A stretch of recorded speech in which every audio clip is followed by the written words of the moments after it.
미국 트럼프 대통령의 상호 관세 폭탄에 월요일인 오늘 전 세계 주식시장이 직격탄을 맞았습니다. 먼저 우리 증시는 외국인이 2조 원 넘게 순매도하며 5% 넘게 폭락했고 원달러 환율은 30원 넘게 폭등했습니다. 이형원 기자가 보도합니다. 트럼프발 관세 충격이 덮친 우리 증시는 출발부터 폭락했습니다. 코스피는 개장과 동시에 미끄러지며 5% 넘게 추락했습니다. 급기야 오전 9시 12분 매도 호가 효력을 5분 동안 멈추는 사이드카가 발동됐습니다. 공포에 질린 투매에 제동을 건 조치로 지난해 8월 5일 블랙 먼데이 이후 처음입니다. 긴급 처방에도 불안한 모습을 이어간 코스피는 5.57%나 주저앉은 채 마감했습니다. SK하이닉스가 9.5%대, 삼성전자와 현대차 주가도 줄줄이 빠지며 전체 지수를 끌어내렸습니다. 코스닥도 5% 넘게 폭락했고 원달러 환율은 오후 3시 반 기준 무려 33.7원이나 오르며 코로나19 이후 5년여 만에 최대 상승폭을 기록했습니다. 무역 전쟁이라고 부르는 이 부분의 불확실성이 굉장히 커지다 보면은 결국은 주식시장에 기업들의 이익에 좀 마이너스의 영향을 미칠 가능성이 크기 때문에 더 큰 문제는 미국 트럼프 대통령이 관세 부과를 고수하고 있고 중국도 맞불 방침을 밝히면서 출구가 보이지 않는다는 점입니다. 덩달아 경기 침체 우려도 커졌지만 연방준비제도가 금리 인하의 선을 그어 시장 불안감은 극에 달하고 있습니다. 이에 정부는 관세 여파를 점검하며 대응책 마련에 나섰습니다. 미국의 상호관세 부과로 인해 직접 영향을 받는 수출 기업은 물론 협력업체들의 경영이 어려워질 우려가 있습니다. 필요한 자금 공급과 지원이 적시에 이루어질 수 있도록 전문가들은 관세 불안이 계속된다면 시장 변동성은 더 커질 수밖에 없다며 투자에 신중해야 한다고 조언했습니다. YTN 이영훈입니다. 상호 관세 24%의 폭탄을 맞은 일본 증시도 글로벌 무역 전쟁이 심화할 우려로 폭락했습니다. 이시바 총리는 미국의 관세 조치를 국난으로 언급하면서 트럼프 대통령과의 조속한 회동 의지를 내비쳤습니다. 도쿄에서 김세호 특파원입니다. 일본 증시는 장이 열리자마자 급락했습니다. 증권회사에는 매도를 문의하는 전화가 쇄도합니다. リーマンショック級とも言われてますから、名前つけるならトランプショックですよ。マイナスが41万4000ほどでございます。はい。全部売却されますか？わかりました。 한때 3,000포인트 가까이 폭락하며 3만 1,000선도 무너졌습니다. 니케이 지수가 3만 1,000 아래로 떨어진 것은 지난 2023년 10월 이후 거의 1년 반 만입니다. 결국 31,136으로 마감했습니다. 종가 기준으로 지난해 전체 최저치보다도 낮았습니다. 니케이 지수의 낙폭은 역대 세 번째로 컸습니다. 특히 도쿄 일렉트론과 도요타 자동차 등 주요 대형주들이 일제히 약세를 보였습니다. 지난주 미국이 상호 관세를 발표하고 중국이 보복 관세로 맞대응하면서 시장 심리가 크게 위축됐습니다. 이시바 총리는 미국이 일본에 24% 상호 관세를 부과한 데 대해 불공정한 무역을 한 적이 없다고 반박했습니다. 我が日本国は不公正なことはやっていない、フェアでないことはやっていないということをきちんと言わなければならないと思っております。 미국의 관세는 국가적 재난이라면서 조속히 미국을 방문해 트럼프 대통령과의 회담 의지를 거듭 밝혔습니다. 트럼프 관세의 영향으로 증시가 폭락한 가운데 적절한 대응을 위한 이시바 정부의 리더십을 요구하는 목소리가 더욱 커질 것으로 보입니다. 도쿄에서 YTN 김세호입니다. 청명절 연휴 뒤에 개장한 중화권 증시도 일제히 하락하며 검은 월요일을 맞이했습니다. 관세 전쟁도 피하지 않겠다는 중국과 달리 타이완은 보복 관세 대신 미국과의 타협을 선언했습니다. 베이징 강정규 특파원의 보도입니다. 주말을 낀 청명절 연휴가 끝나고 나흘 만에 열린 중화권 증시는 그야말로 검은 월요일이었습니다. 중국 상하이 지수는 마이너스 7.34%, 선전 증시는 마이너스 9.66%로 장을 마감했습니다.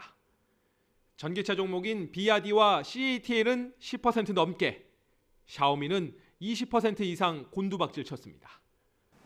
홍콩 항생지수와 타이완 증시는 동시에 2만 선이 무너졌습니다. 트럼프 대통령의 반도체 표적 관세 예고에 타이완 최대 파운드리 TSMC의 추락세가 두드러졌습니다.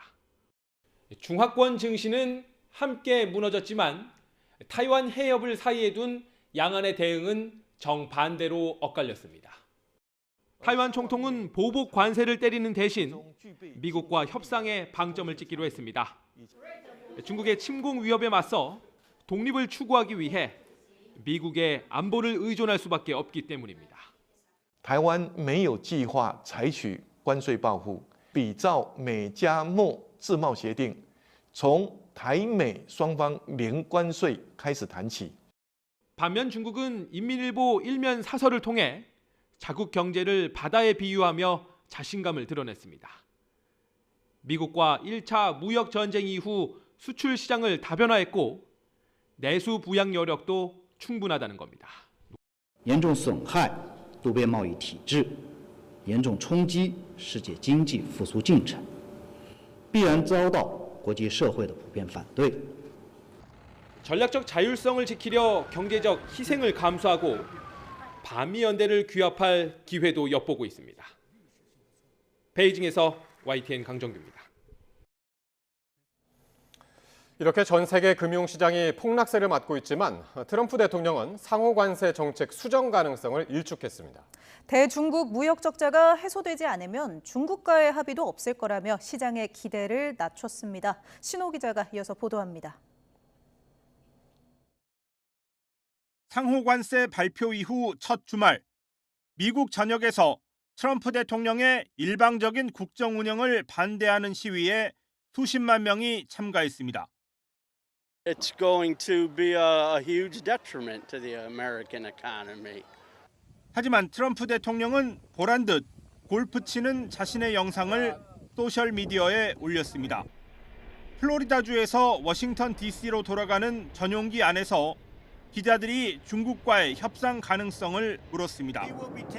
미국의 34% 상호관세 발표에 중국이 즉각 똑같이 34% 맞불 관세로 대응하겠다고 발표하는 등 관세 전쟁의 긴장감이 커지고 있기 때문입니다. 트럼프 대통령은 협상의 전제 조건으로 중국의 대미 무역 흑자 해소를 걸었습니다. We have $1 trillion trade deficit with China. Hundreds of billions of dollars a year we lose with China. And unless we solve that problem, I'm not going to make a deal. 자신의 소셜미디어에 올린 글에서도 무역 적자를 치료할 방법은 관세뿐이라며 미국의 수백억 달러를 가져올 아름다운 것이라고 주장했습니다. 상호관세 발표 이후 주식시장이 폭락한 상황에 대해서는 의도적인 것은 아니었다며 무언가를 고치기 위한 약이라고 표현했습니다. I don't want anything to go down. But sometimes you have to take medicine to fix something. 트럼프 대통령의 발언은 미국의 상호관세 정책 수정에 대한 시장의 기대감을 낮추는 것으로 해석됐습니다. 직격탄을 맞은 전 세계 금융시장은 크게 요동치고 있습니다. YTN 신호입니다. 네, 경남 하동군에서 오늘 다시 산불이 났습니다. 이 산림당국이 산불 대응 2단계를 발령하고 진화 작업을 벌이고 있습니다. 네, 현재까지 7개 마을 주민 320여 명이 대피했는데요. 취재 기자 연결해 더 자세히 알아보겠습니다. 박종혁 기자. 네, 경남 하동 산불 통합지휘본부에 나와 있습니다. 네, 지금 야간 진화 작업이 진행되고 있다고요? 네, 그렇습니다. 산림당국은 진화대원 등 518명을 산불 현장에 투입해 야간 진화 작업을 벌이고 있습니다.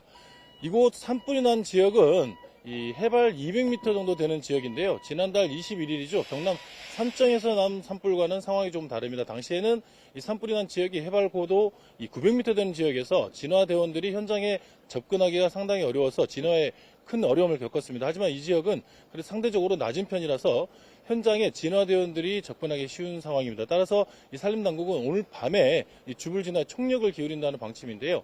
날이 밝으면 또 헬기 36대를 동원해서 이 주불을 바로 잡는다는 계획입니다. 오전 11시까지는 현재까지는 11시까지 주불을 잡는다는 계획을 잡고 있습니다.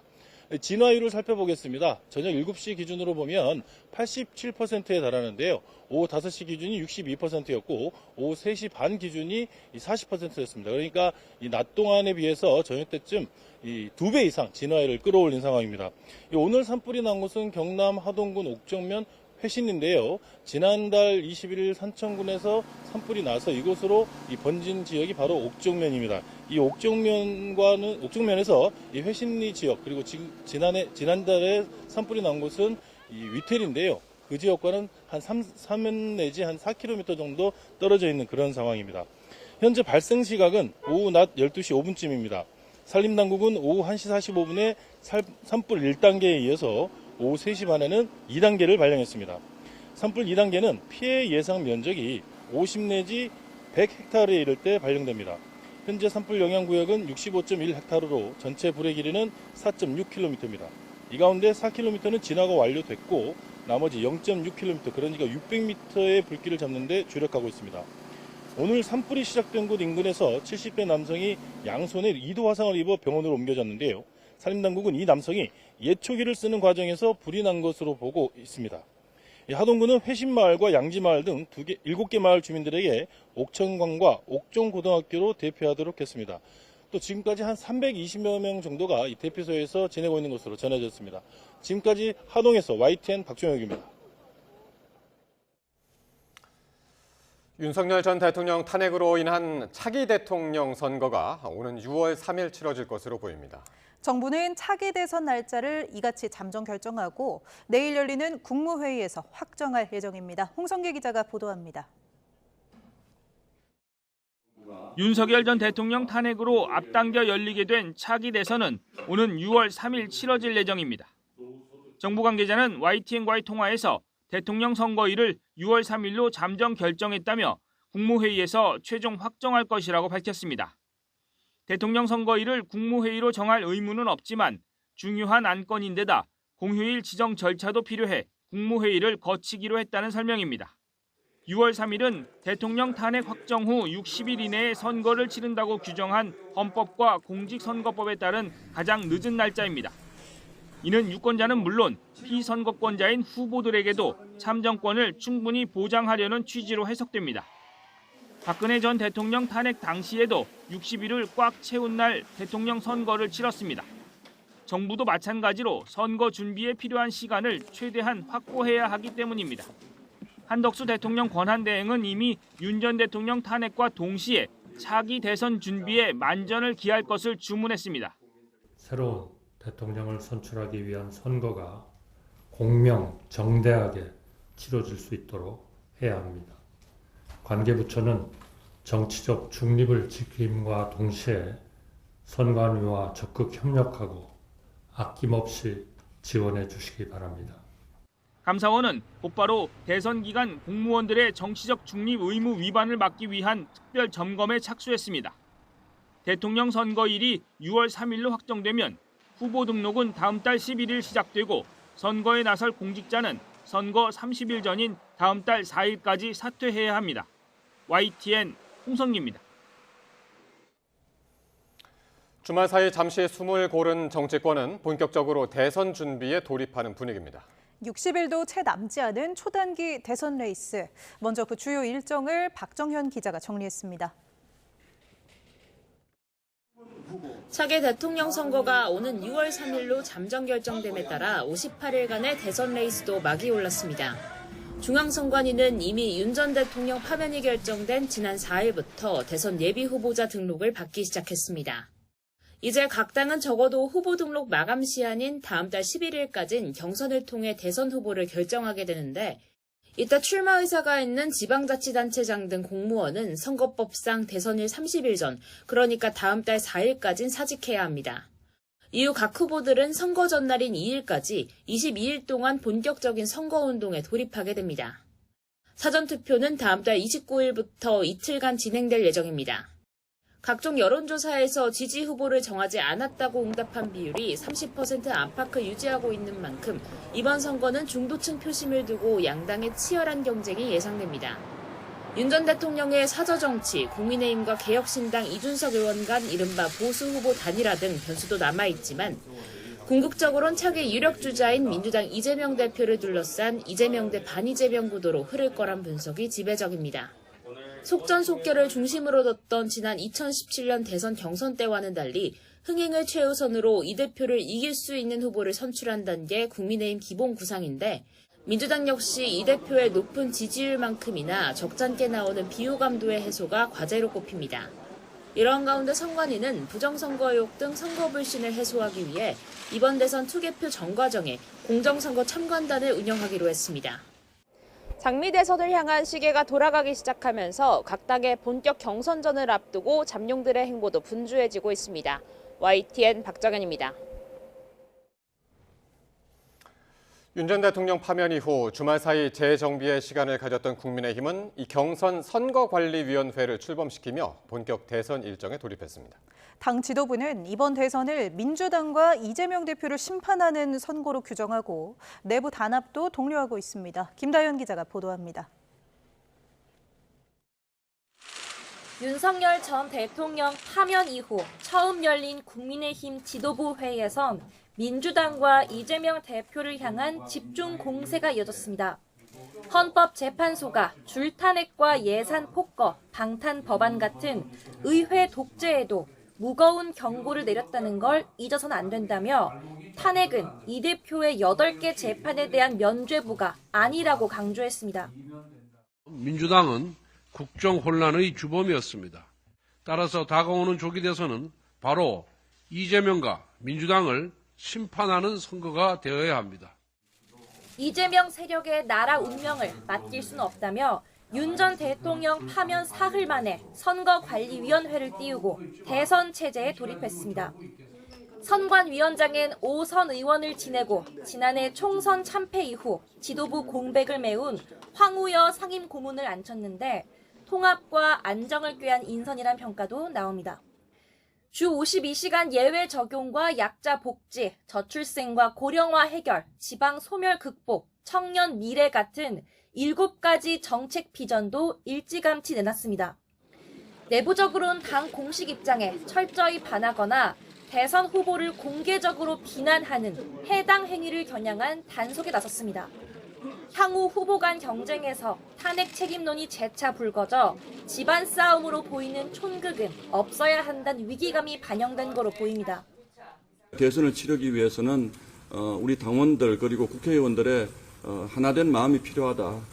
적어도 앞으로는 말로 분열되거나 이런 것들은 없어야 된다.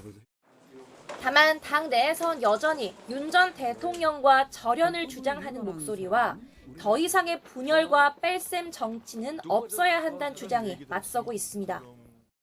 윤 전 대통령과의 거리두기 여부는 전통적인 지지층이냐 중도층 표심이냐 선택의 문제와도 직결돼 당 입장에선 확실한 노선 공표가 어려운 게 사실입니다. 일단은 대선 체제에 들어선 만큼 당은 앞으로 최소 한 달 동안은 다양한 후보군을 장점으로 흥행 주도권부터 잡아가겠다는 구상입니다. YTN 김다현입니다. 더불어민주당은 윤석열 전 대통령이 지난 3년 동안 대통령 놀이를 하다가 쫓겨났는데도 국민의힘이 여전히 끌어안고 있다며 맹공을 퍼부었습니다. 대선 후보를 내지 말아야 한다고도 요구했는데 조기 대선 체제 시작부터 파면 책임론을 전면에 내세운 모습입니다. 이준엽 기자가 보도합니다. 민주당 이재명 대표는 국민의힘이 반성 없는 윤석열 전 대통령을 여전히 끌어안고 있다고 나를 세웠습니다. 파면된 내란 수계를 제명해야 나라도 살고 국민의힘도 산다며 비판 수위를 끌어올렸습니다. 국민이 맡긴 권력과 국민이 낸 세금으로 대통령 놀이하고 권력 노름하다가 나라를 이렇게 망치고 국민들한테 쫓겨나고도 여전히 정신을 못 차리고 있어요. 박찬대 원내대표도 대통령 보궐선거에 4,900억 원이 넘게 든다는 국회 예산정책처 추계를 거론하며 염치가 있다면 대선 후보를 내지 말라고 직격했습니다. 지도부 회의에선 국민의힘을 겨냥한 위원정당 해산이나 윤 전 대통령 출당 조치 등을 언급하며 조기 대선 책임론을 제기하는 목소리가 이어졌습니다. 수백억 혈세의 낭비, 보궐선거를 자초한 책임이 있는 정당으로서 대선 후보를 내지 않는 것이 그나마 국민들에 대한 정치적 도리입니다. 민주당은 한덕수 대통령 권한대행을 향해서도 대선일을 바로 공고하고 새 정부 출범까지 공직자 인사를 중단하라며 요구사항을 쏟아냈습니다. 이재명 대표가 직접 제안해 세종 신행정수도 이전을 재추진하는 방안을 검토하는 등 대선을 염두에 둔 대형 정책 의제들도 고심하고 있습니다. 민주당 내에선 집권플랜본부를 비롯한 분야별 조직을 촘촘하게 가동해온 만큼 대선 체제 전환에 서두를 필요는 없다는 분위기도 읽힙니다. 다만 대선 날짜가 공고되고 이재명 대표가 사퇴하면 조만간 당 체제에도 적잖은 변화가 있을 것으로 보입니다. YTN 이준엽입니다.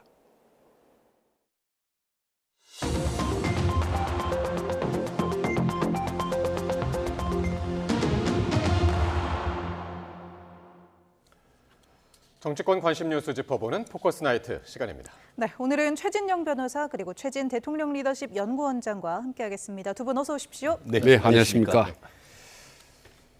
자, 지난 금요일 윤 대통령 파면 이후에 정치권이 대선 채비를 서두르고 있습니다. 국민의힘은 오늘 당 선관위를 출범시키면서 민주당과 이재명 대표를 향해 집중 공세를 이어갔는데요. 먼저 직접 듣고 오겠습니다. 다가오는 조기 대선은 바로 이재명과 민주당을 심판하는 선거가 되어야 합니다. 이재명 세력을 막아내는 것이 국가 정상화의 시발점입니다. 이 나라를 어디로 끌고 갈지 모를 위험하고 불안한 이재명 세력에게 대한민국의 운명을 맡길 수는 없습니다. 승리를 위해서 가장 중요한 것이 당의 화합과 단결입니다. 계엄 이후 넉 달 동안 당내에 여러 이견과 갈등이 있었습니다. 아직도 그 상흔이 남아 있습니다. 그러나 이제 탄핵의 시간은 지나갔습니다. 되돌릴 수 없는 지나간 역사가 되어버렸습니다. 우리는 과거에 발목이 잡혀서는 안 됩니다. 네, 정치권이 조기 대선 모드로 일제히 전환되는 모습입니다. 먼저 국민의힘은 이제 탄핵의 시간은 끝났다. 그러면서 이제 이재명과 민주당을 심판할 시간이다. 이렇게 들리네요. 그렇습니다. 국민의힘의 2대 대선 필수 전략. 첫 번째는 탄핵의 강 건너기. 두 번째는 이재명 때리기. 두 가지가 아니겠습니까? 실제 지난주 4월 4일 11시 22분에 헌법재판소가 윤석열 대통령을 파면했습니다.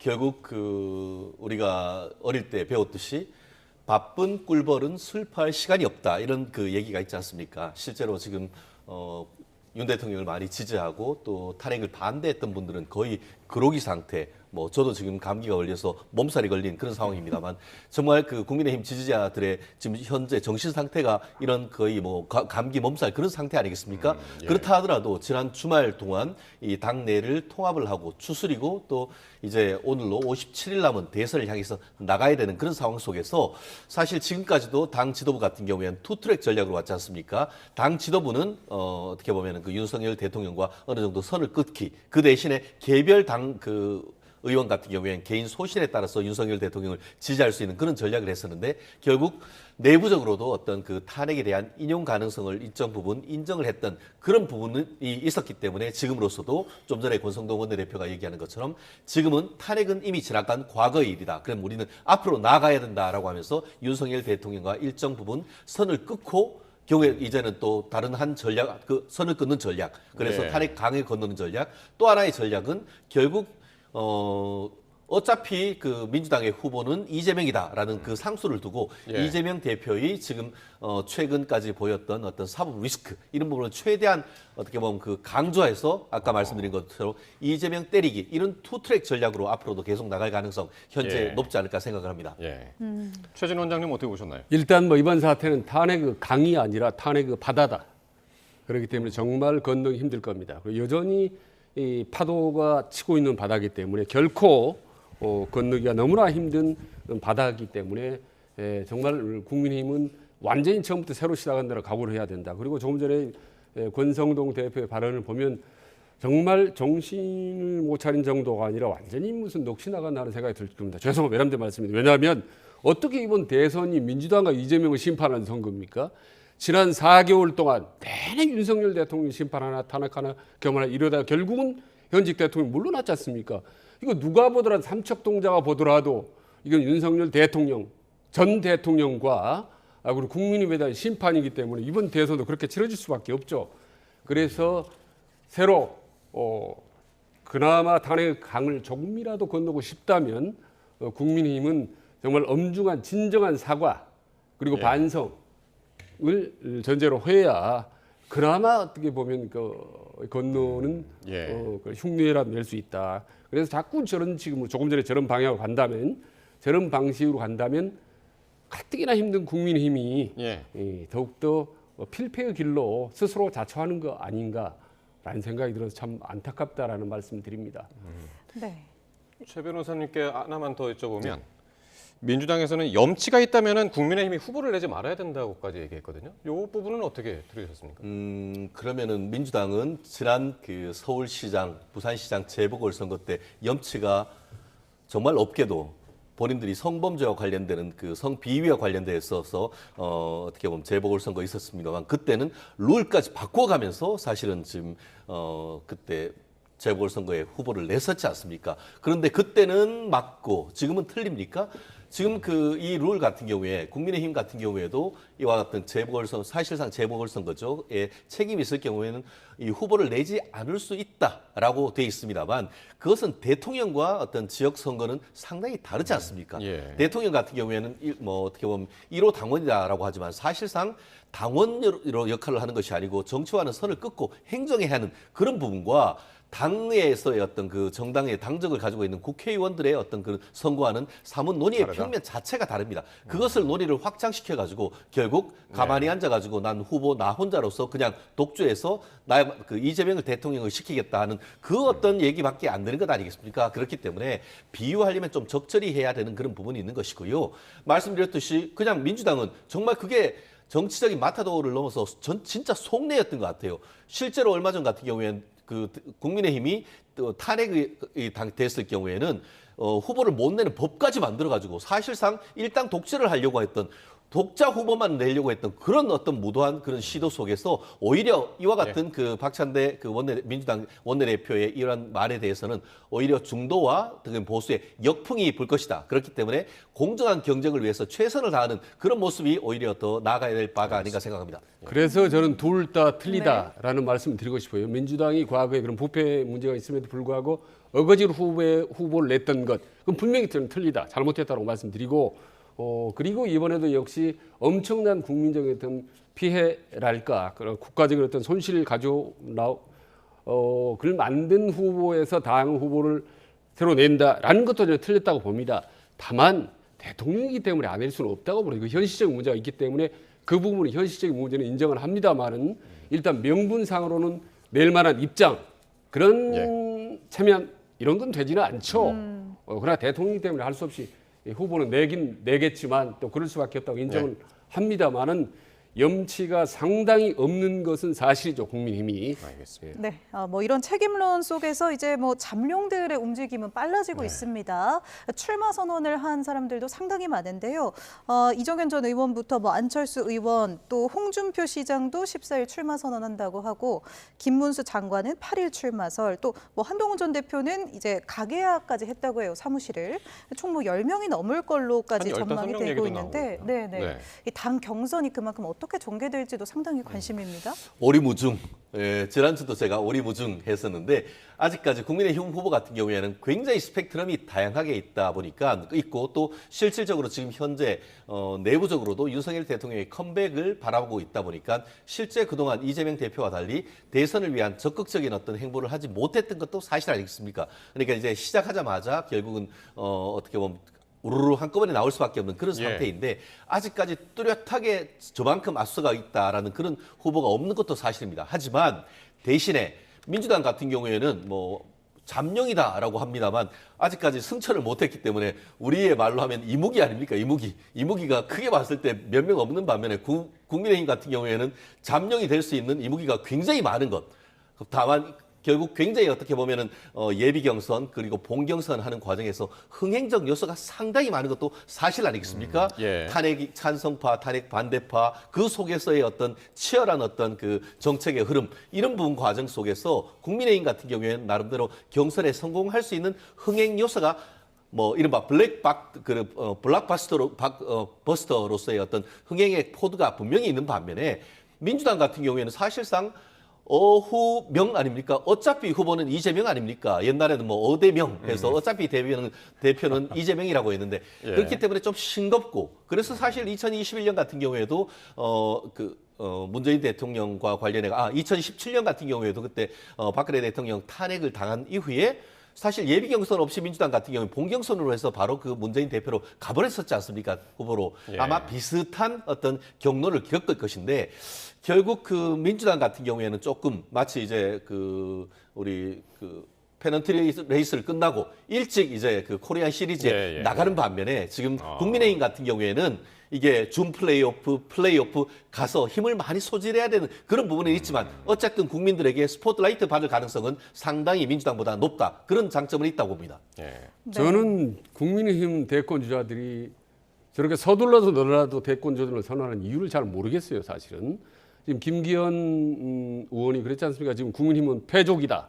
어떻게 보면 패가, 그리고 패허나 다름없는 상태에서 저렇게 하루 이틀 서둘러서 줄줄이 대권 선언을 하는 모습을 국민들이 보면 어떤 생각을 할지 사실은 저는 좀 궁금해요. 그리고 솔직히 뭐 말씀드리면 말하자면 그 대선 승산도 별로 많지 않는데 예, 저렇게 뭐 우후죽순으로 서둘러서 경쟁적으로 대권을 선언하는 것은 전혀 대세에 지장이 없고 본인의 이미지에도 별로 좋을 건 없다. 어떻게 보면 다만 아까 말씀드린 대로 뭐 프로야구 말씀하셨지만은 지금 국민의힘 대권 주자들은 좀 속된 말로 맨 땅에 헤딩하는 그 심정으로 뭐 서로 나오고 있다라는 모습인데 앞으로 그 맨 땅에 헤딩한 후보들이 이제 누가 더 좀 더 좀 경쟁력을 발휘하는지 이 부분들은 사실 국민들 입장에서는 하나의 좀 볼거리라고 좀 볼 수 있다고 봅니다. 그래도 결말을 모르니까 뭐 더 흥행할 수도 있다 이런 이야기신 거잖아요. 신지호 의원은 김문수 장관 대 한동훈 전 대표 이 구도를 좀 전망을 하던데요. 신지호 전 의원의 개인적 소망이겠죠. 물론 그렇게 될 가능성도 적지 않죠. 한마디로 어떻게 보면은 리틀 윤석열이라 지금 불리게 된 그 김문수 지금 고용노동부 장관 그리고 또 그 완전히 대척점에 있는 그 한동훈 전 대표 아마 그와 같은 대진표로 갈 가능성도 현실적으로 상당히 있는 것이고 또 뭐 기본적으로 이제 그 신지호 전 의원 같은 경우에는 또 한동훈 전 대표와 그 같은 한솥밥을 먹고 있기 때문에 그렇고 다만 그것 외에도 보면은 뭐 김문수 또 한동훈 또 오세훈 원희룡 굉장히 장쟁한 분들이 많습니다. 사실 아까 제가 코리안 시리즈를 얘기했는데 코리안 시리즈는 늦 가을이지만 이건 보면은 봄에 보는 코리안 시리즈 아니겠습니까? 근데 옛날에 보면은 그 롯데 자이언츠가 4위로 올라가지고 코리안 시리즈 우승도 했습니다. 그렇기 때문에 현재는 이 굉장히 다이나믹한 국민의힘 경선 룰 속에서 누가 될지는 아직까지 단정할 수 없습니다. 다만 지금까지 얘기하신 것처럼 그 윤석열 대통령의 정치적 후견이 입김이 적지 않게 작용할 가능성 여전히 살아있는 것도 그게 정치적 현실 아니겠습니까? 물론 그런 부분에 대해서 민주당은 상당히 비판적으로 볼 수도 있고 과연 중도 표심이 그와 같은 그 윤석열 대통령의 입김이 있는 후보에게 과연 표를 줄지 이런 것은 분명히 내부적인 도전이기도 합니다. 하지만 정치 현실적인 측면에서 특히 지난 한 111일간의 이 탄핵 열차 그 속에서 국민의힘의 많은 지지자들이 탄핵을 반대했기 때문에 그 과정 속에서 과연 탄핵을 반대하는 쪽에 어떤 후보들에게 표가 갈 것인지 아니면은 중도 표심의 확장이란 이런 측면에서 한동훈 전 장관이라든가 아니면은 전 대표라든가 이런 부분의 표심을 갈지는 사실 누구도 지금 예측을 못합니다. 다만 현재까지의 전체적인 여론의 흐름은 오히려 친윤 후보 측에 좀 더 표가 갈 가능성이 지금으로서는 좀 더 높다라고 예측을 합니다. 그러니까 그 여정 가운데 윤 대통령이 얼마나 역할을 하느냐 이것도 상당히 이제 변수로 보시는 분들이 많아요. 이제 어제만 하더라도 지지층들을 향해서 이제 메시지를 냈고 그래서 앞으로도 계속 그럴 것이냐 이런 부분은 어떻게 보시나요? 그 방금 질문하신 부분에 대한 연장선상에서 이번 조기 대선 국민의힘의 최대 변수는 저는 윤심 역풍 변수라고 봅니다. 윤 대통령은 어떤 형태로든지 이번 조기 대선의 영향력을 행사하려고 하는 것은 너무 뻔해. 이미 사저 정치는 시작됐고 가당됐습니다. 이미 뭐 대통령 직에서 물러난 다음에 사저에서 계속 버티고 있으면서 지금 당 중진들 불러오지 않습니까? 그리고 또 메시지를 2번이나 내고 이거는 이번 사저 정치가 이미 시작됐다라는 걸 의미하고 어떤 형태로는 대통령 선거에도 본인이 가까운 사람, 본인을 미는 후보를 대선 후보로 내고 뭔가의 영향력을 발휘하려고 모든 수단과 방법을 동원할 거다. 다만 문제는 그것이 저는 반드시 장담컨대 역풍이 불 거라고 보는 거죠. 그 지지를 윤심의 지지를 받는 후보도 그리고 그 국민의힘 정당도 저는 결국 역풍이 불 거라고. 그러니까 중도 이탈이 아니라 중도층이 뜨거라로 계속 도망간다고 보는 거죠.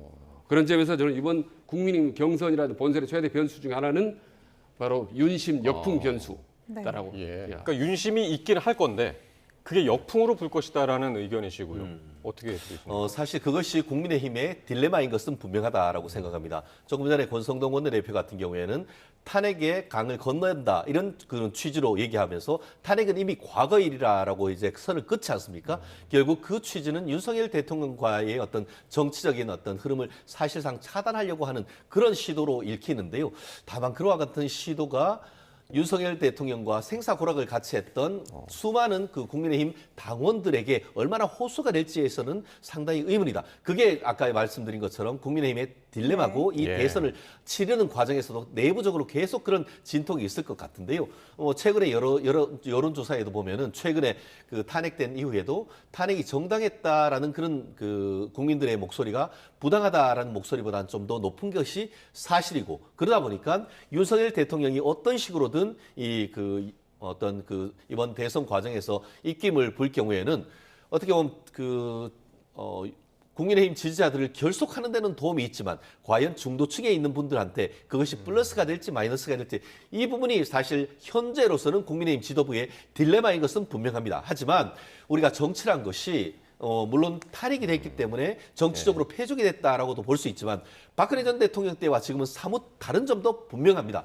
특히 2030 세대들 같은 경우에는 본인들 스스로 계엄령에 의해서 개몽되었다라고 할 만큼 예전에는 민주당 쪽 지지가 많았지만 요즘은 10, 20, 30들이 이번 그 어떤 비상계엄을 계기로 보수 측으로 많은 표심이 돌아서는 이런 부분이 있기 때문에 오히려 윤석열 대통령의 어떤 일거수일투족에 따라서 또 더 많은 표를 가져올 수 있는 그런 부분이 있다 보니까 아마 내부적으로는 전략적으로 정말 윤 대통령과 좀 멀리 좀 거리를 두려고 하는 후보가 있을 테고 윤 대통령을 좀 더 최대한 우군으로 끌어들여서 이제 본선을 나가려고 하는 후보가 있을 텐데 결국은 당내 경선 쪽에서는 윤 대통령을 끌어들이려는 그런 모습이 있을 테지만 본선에 나갔을 때는 이제는 윤석열 대통령의 어떤 입김을 조금 줄이려고 하는 그런 투트랙 전략이 현실적인 전략이 되지 않을까 저는 그렇게 조언을 하고 싶습니다. 저는 본선이나 예선이나 비슷하다고 보는 건데 아니 저는 보수 성향의 지지자들에게 저는 좀 묻고 싶어요. 사실은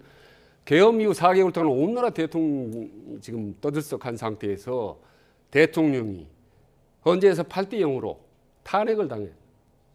그래서 물러난 대통령과 그 부인 김건희 여사를 함께 안고 가서 다시 정권을 잡을 수 있다라고 생각하는 보수적인 지지가 있습니까? 지지자들이 정말 저는 그건 아닐 거고 저는 정말 그 보수가 나름대로 상당히 좀 잘 되고 어떤 형태로 재건되기를 바라는 점에서 충정해서 말씀드린다면 정말 윤석열 대통령하고는 절연이 아니라 차별화를 해야 되는 겁니다.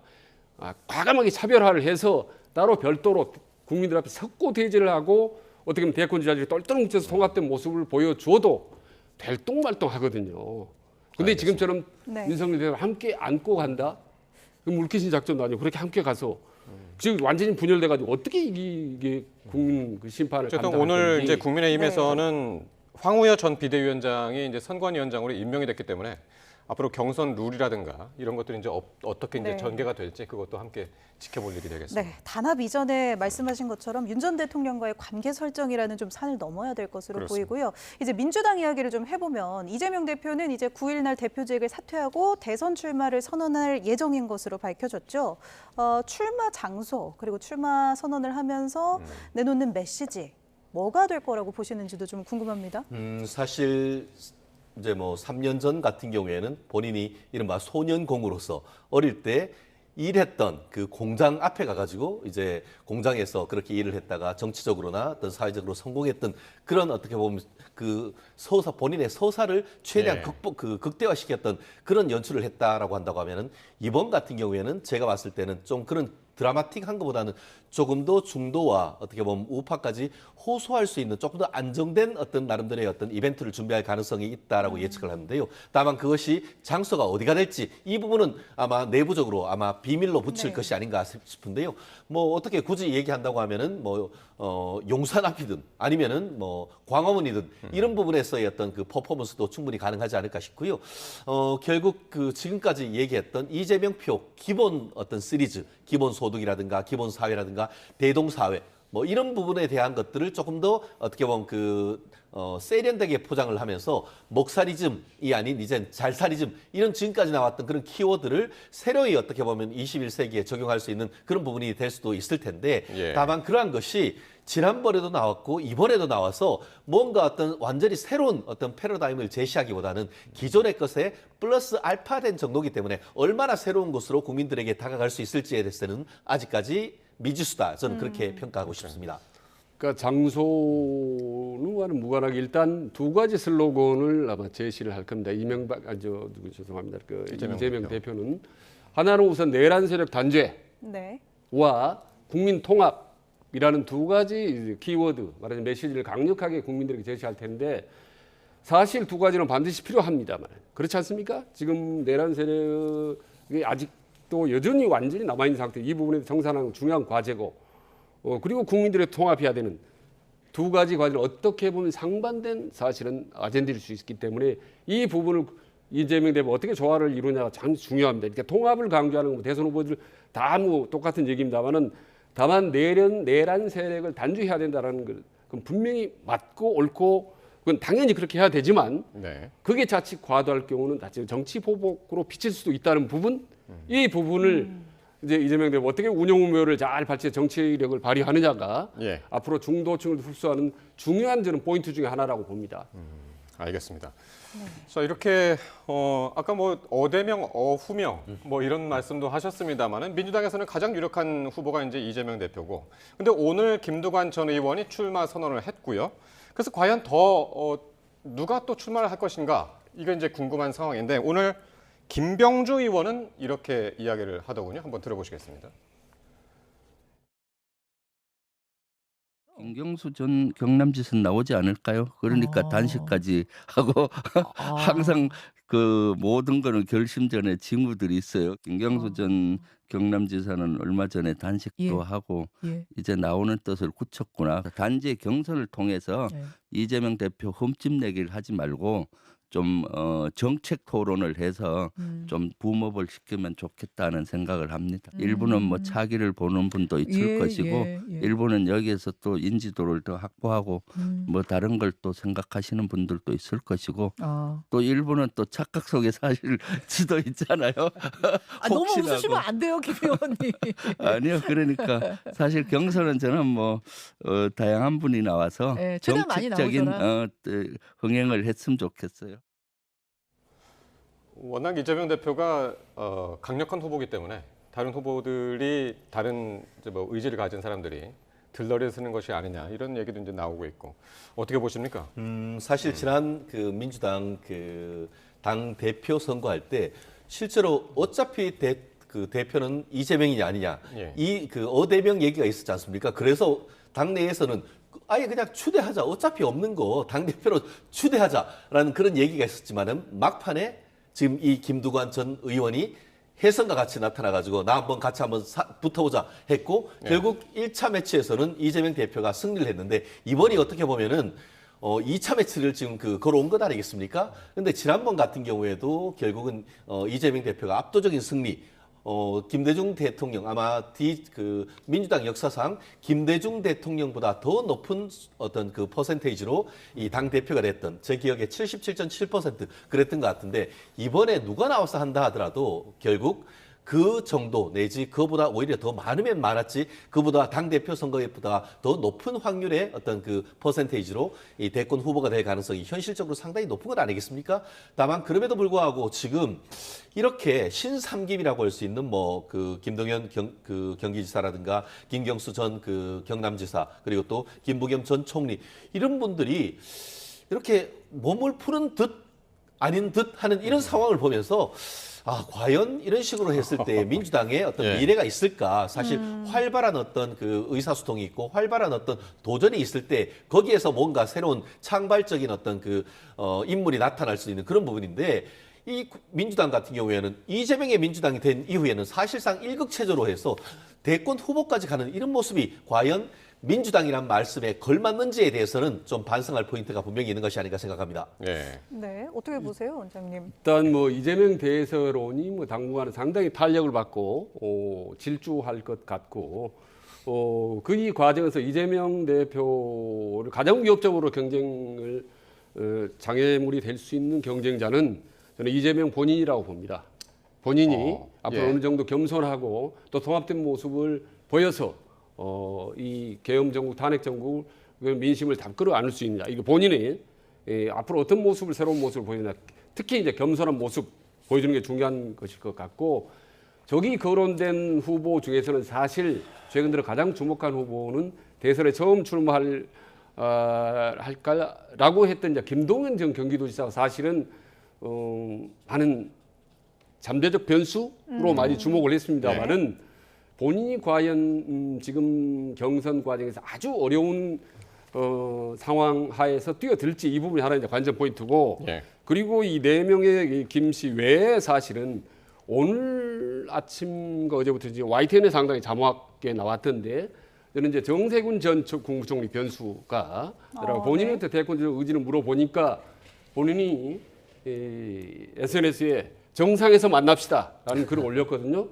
그래서 과연 본인이 정세균 전 총리가 중도 통합론을 내세우고 또 경제 뭐 실력론 이런 걸 내세울 경우에 의외로 약간 그 다크호스 역할이 될 수 있겠다라는 것을 좀 미리 제가 한번 짐작을 좀 해봅니다. 그러나 현 시점에서는 이재명의 탄탄대로 거칠 것이 없이 탄탄대로는 당분간은 갈 수밖에 없고 그런 상황이 완벽하게 이미 갖춰져 있다라는 말씀을 일단 드립니다. 지금 이제 여야를 용어를 쓸 수 없기 때문에 용어가 참 생각나는 것도 잘 없는데 어쨌든 구야권 민주당하고 이제 조국혁신당 이런 데서는 특히 이제 비명계에서는 완전 국민 경선제 이거를 이제 주장한단 말이에요. 100% 이제 그 일반 여론조사 이런 걸로 이제 하는 방식.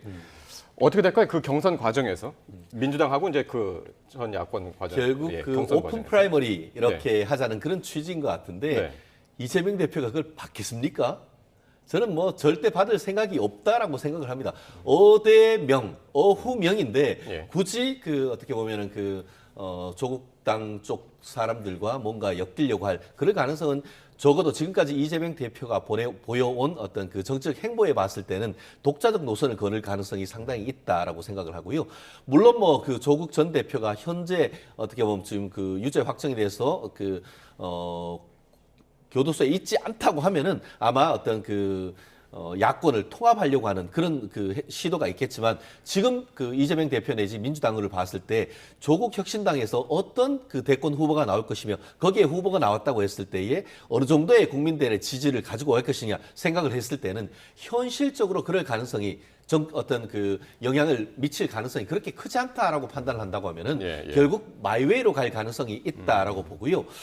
결국 이런 상황 속에서는 오히려 예전에 그 DJP 연합을 했고 그전 같은 경우에는 YS 같은 경우에는 호랑이를 잡으려고 하면 호랑이 굴에 간다라고 하면서 3당 합당을 했던 그런 정도 있지 않습니까? 그러면은 민주당은 지금 이재명 대표 체제로 해서 독자 노선을 걸을 가능성이 크고 오히려 국민의힘이 뭐 지금 민주당에서 탈당을 해서 중도 보수 쪽에 있는 그런 이낙연 전 그 총리나 이런 분들과의 어떤 합종 연행 이런 부분이 오히려 현실적으로 다 어떤 그 대선의 본선에 갈 경우에 이런 부분에 대한 어떤 나름대로의 합종 연행 저는 오히려 그런 정치적 다이내믹스를 좀 예상을 하고 있습니다. 일단 이재명 대표가 마이웨이로 그대로 갈 가능성은 저는 한 70% 정도 봅니다. 그러나 30% 정도는 여전히 에브리바디 웨이 왜 중도층이라든지 여성이라든지 젊은 층을 끌어당기기 위한 이벤트 메이킹 차원에서 오픈 프라이머리를 과감하게 수용할 가능성은 여전히 한 저는 20-30% 정도 남아 있다고 봅니다. 네. 이런 조기 대선 바람 속에요. 지난 주말에는 우원식 국회의장이 이제 기자회견을 열고 대선 당일에 개헌 국민투표를 동시에 또 하자고 제안까지 했었는데요. 네. 정치권의 반응은 좀 엇갈렸습니다. 이 부분 듣고 와서 또 이야기 나누겠습니다. 개헌 얘기 지금 또 하고 있습니다. 제가 전에 말씀드렸습니다. 개헌 필요하죠. 민주주의 파괴를 막는 것이 중요합니다. 민주주의 발전시키는 것도 중요합니다. 그러나 지금 당장은 민주주의의 파괴를 막는 것이 훨씬 더 긴급하고 중요합니다. 우선은 내란 종식에 좀 집중해 줬으면 좋겠다는 생각이 듭니다. 개헌으로 적당히 넘어가려는 생각을 국민의힘이 하지 않기를 바랍니다. 이제 바꿔야 합니다. 낡고 몸에 맞지 않는 87 체제를 넘어야 합니다.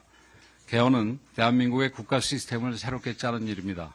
단지 권력 구조를 분산하는 데 그치지 않고 견제와 균형의 원리가 제대로 작동할 수 있도록 시스템을 정비해야 합니다. 대통령의 권한만큼이나 국회의 권한도 균형 있게 조정해야 합니다. 네, 이런 개헌 국민투표 제안에 이제 이재명 대표는 좀 반대의 뜻을 보인 것 같고, 국민의힘에서는 좀 찬성을 보인 것 같아요. 올벗 이재명 이런 얘기 아니겠습니까? 다른 모든 사람들은 이때 아니면 언제 개헌을 하느냐라고 해서 개헌에 찬성하고 개헌의 드라이브를 건 반면에 유일하게 이재명 대표만 아니엇이다라고 얘기를 하는 그런 상황 아니겠습니까? 다만 지금까지 특히 개헌했을 때에 개헌에 대해서 떨떠름했다가 오늘 어제 늦게 개헌에 찬성할 수도 있다라는 그런 목소리가 하나 들려왔습니다. 그게 뭐냐면은 정대철 헌정 회장이 이재명 대표에게 전화를 했더니만 이재명 대표가 경성헌법을 연성헌법으로 바꾸는 그런 어떤 헌법 개정은 가능하다라는 기사가 아주 짧게 나왔습니다. 근데 저는 그걸 보고 깜짝 놀랐습니다. 무슨 말씀이냐? 지금 현재 개헌론의 핵심은 권력 구조 개선입니다.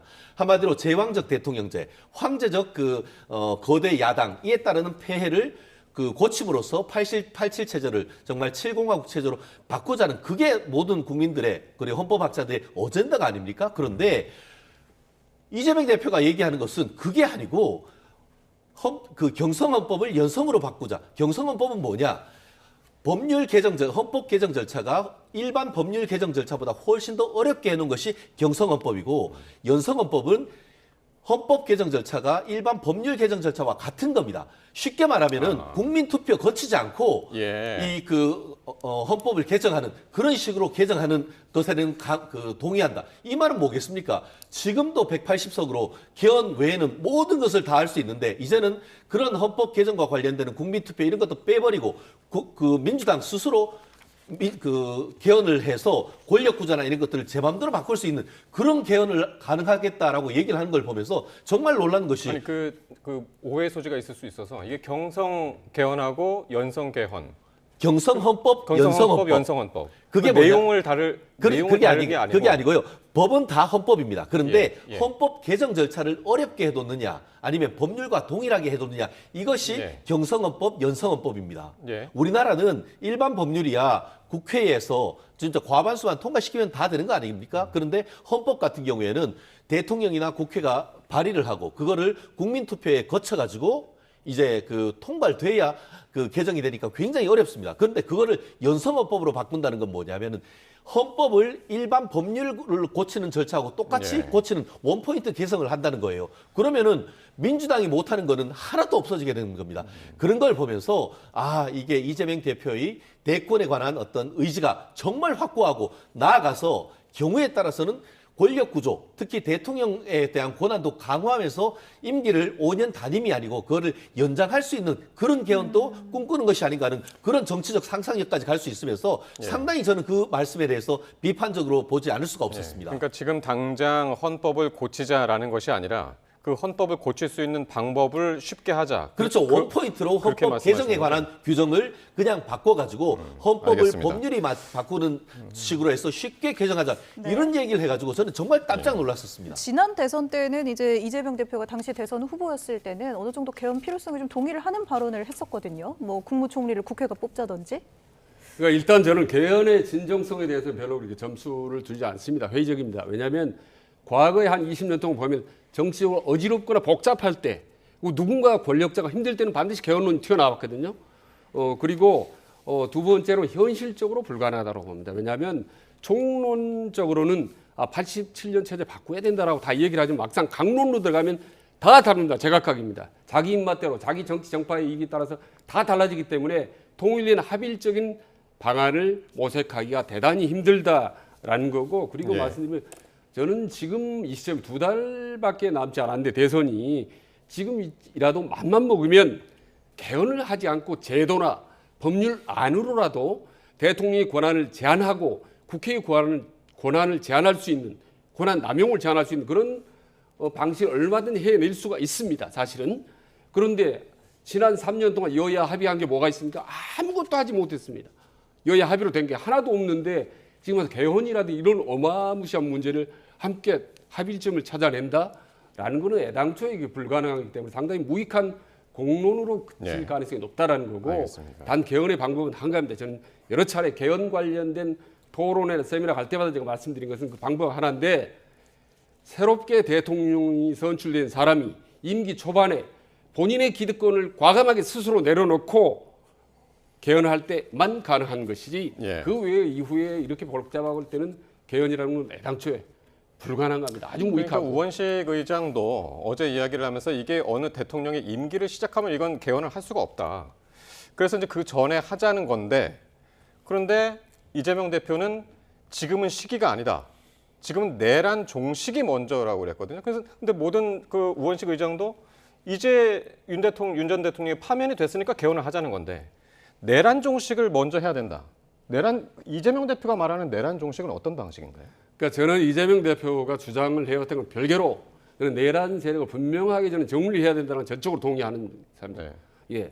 불과 조금 전에 며칠 전에 윤석열 전 대통령이 탄핵을 당했지만 본인이 사과한 거 하나도 없습니다. 계속 지속적으로 어떻게 보면 국민들을 자극하는 발언을 하고 있고 그리고 동조에 있던 많은 세력들이 지금도 정치적 발언을 쏟아내고 있거든요.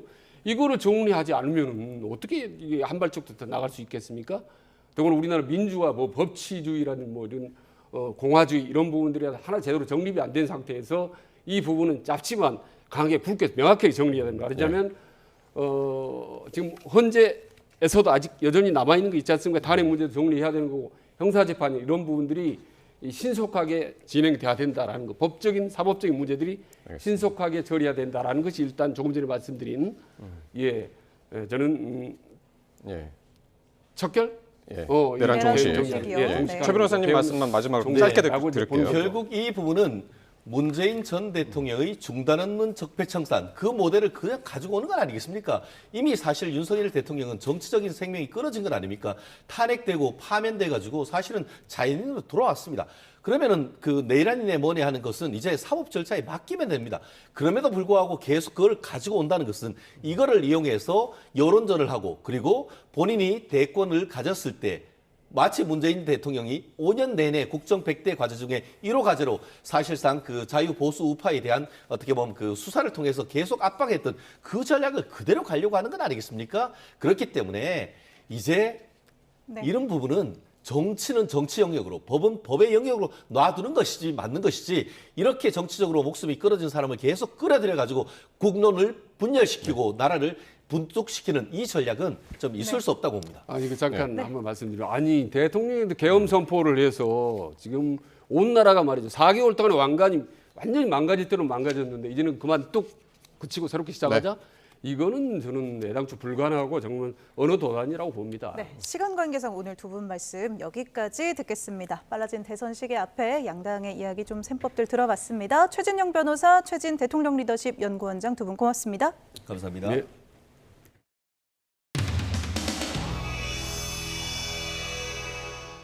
아울러 60일 안에 치러질 새로운 대통령을 선출하기 위한 선거가 공명, 정대하게 치러질 수 있도록 해야 합니다.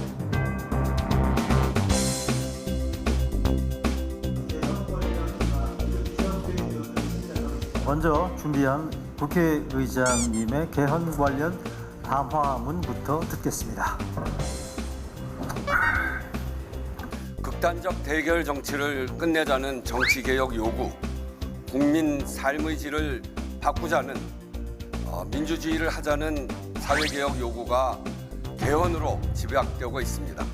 대통령 임기 초에는 개헌이 국정의 블랙홀이 될까 주저하고 임기 후반에는 레임덕으로 추진 동력이 사라집니다. 지금이 개헌을 성사시킬 적기입니다. 이번 대통령 선거일에 개헌 국민투표를 동시에 시행할 것을 제안합니다. 이것이 뭐 4년 중임제를 말씀하시는 건지 이 정도 궁금합니다. 4년 중임제에 대해서는 여야 정당들이 공감대가 굉장히 넓은 것 같습니다. 그동안 특위가 구성되면 특위에서 이야기하는 게 적절하다고 생각하고요.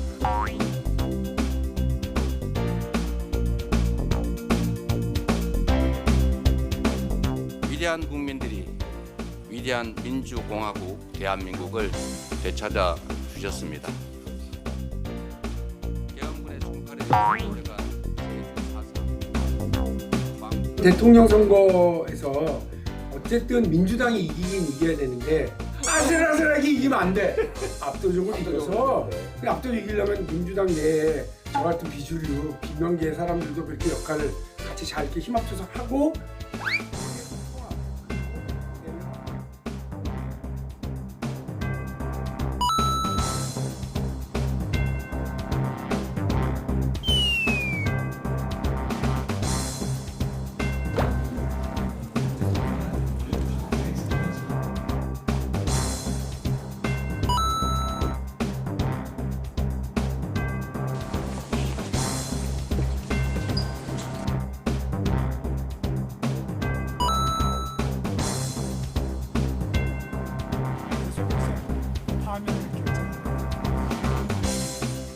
김문수 고용노동부 장관의 대선 출마 선언은 사명이며 소명이다.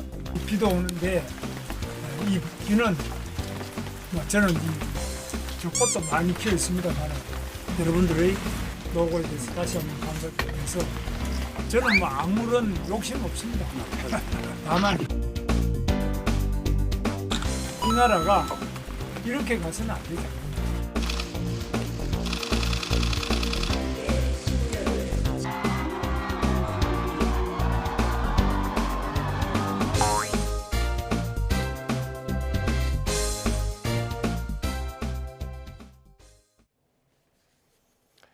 미국발 관세 전쟁 우려가 커지면서 우리 증시가 5% 이상 폭락 장세를 나타냈습니다.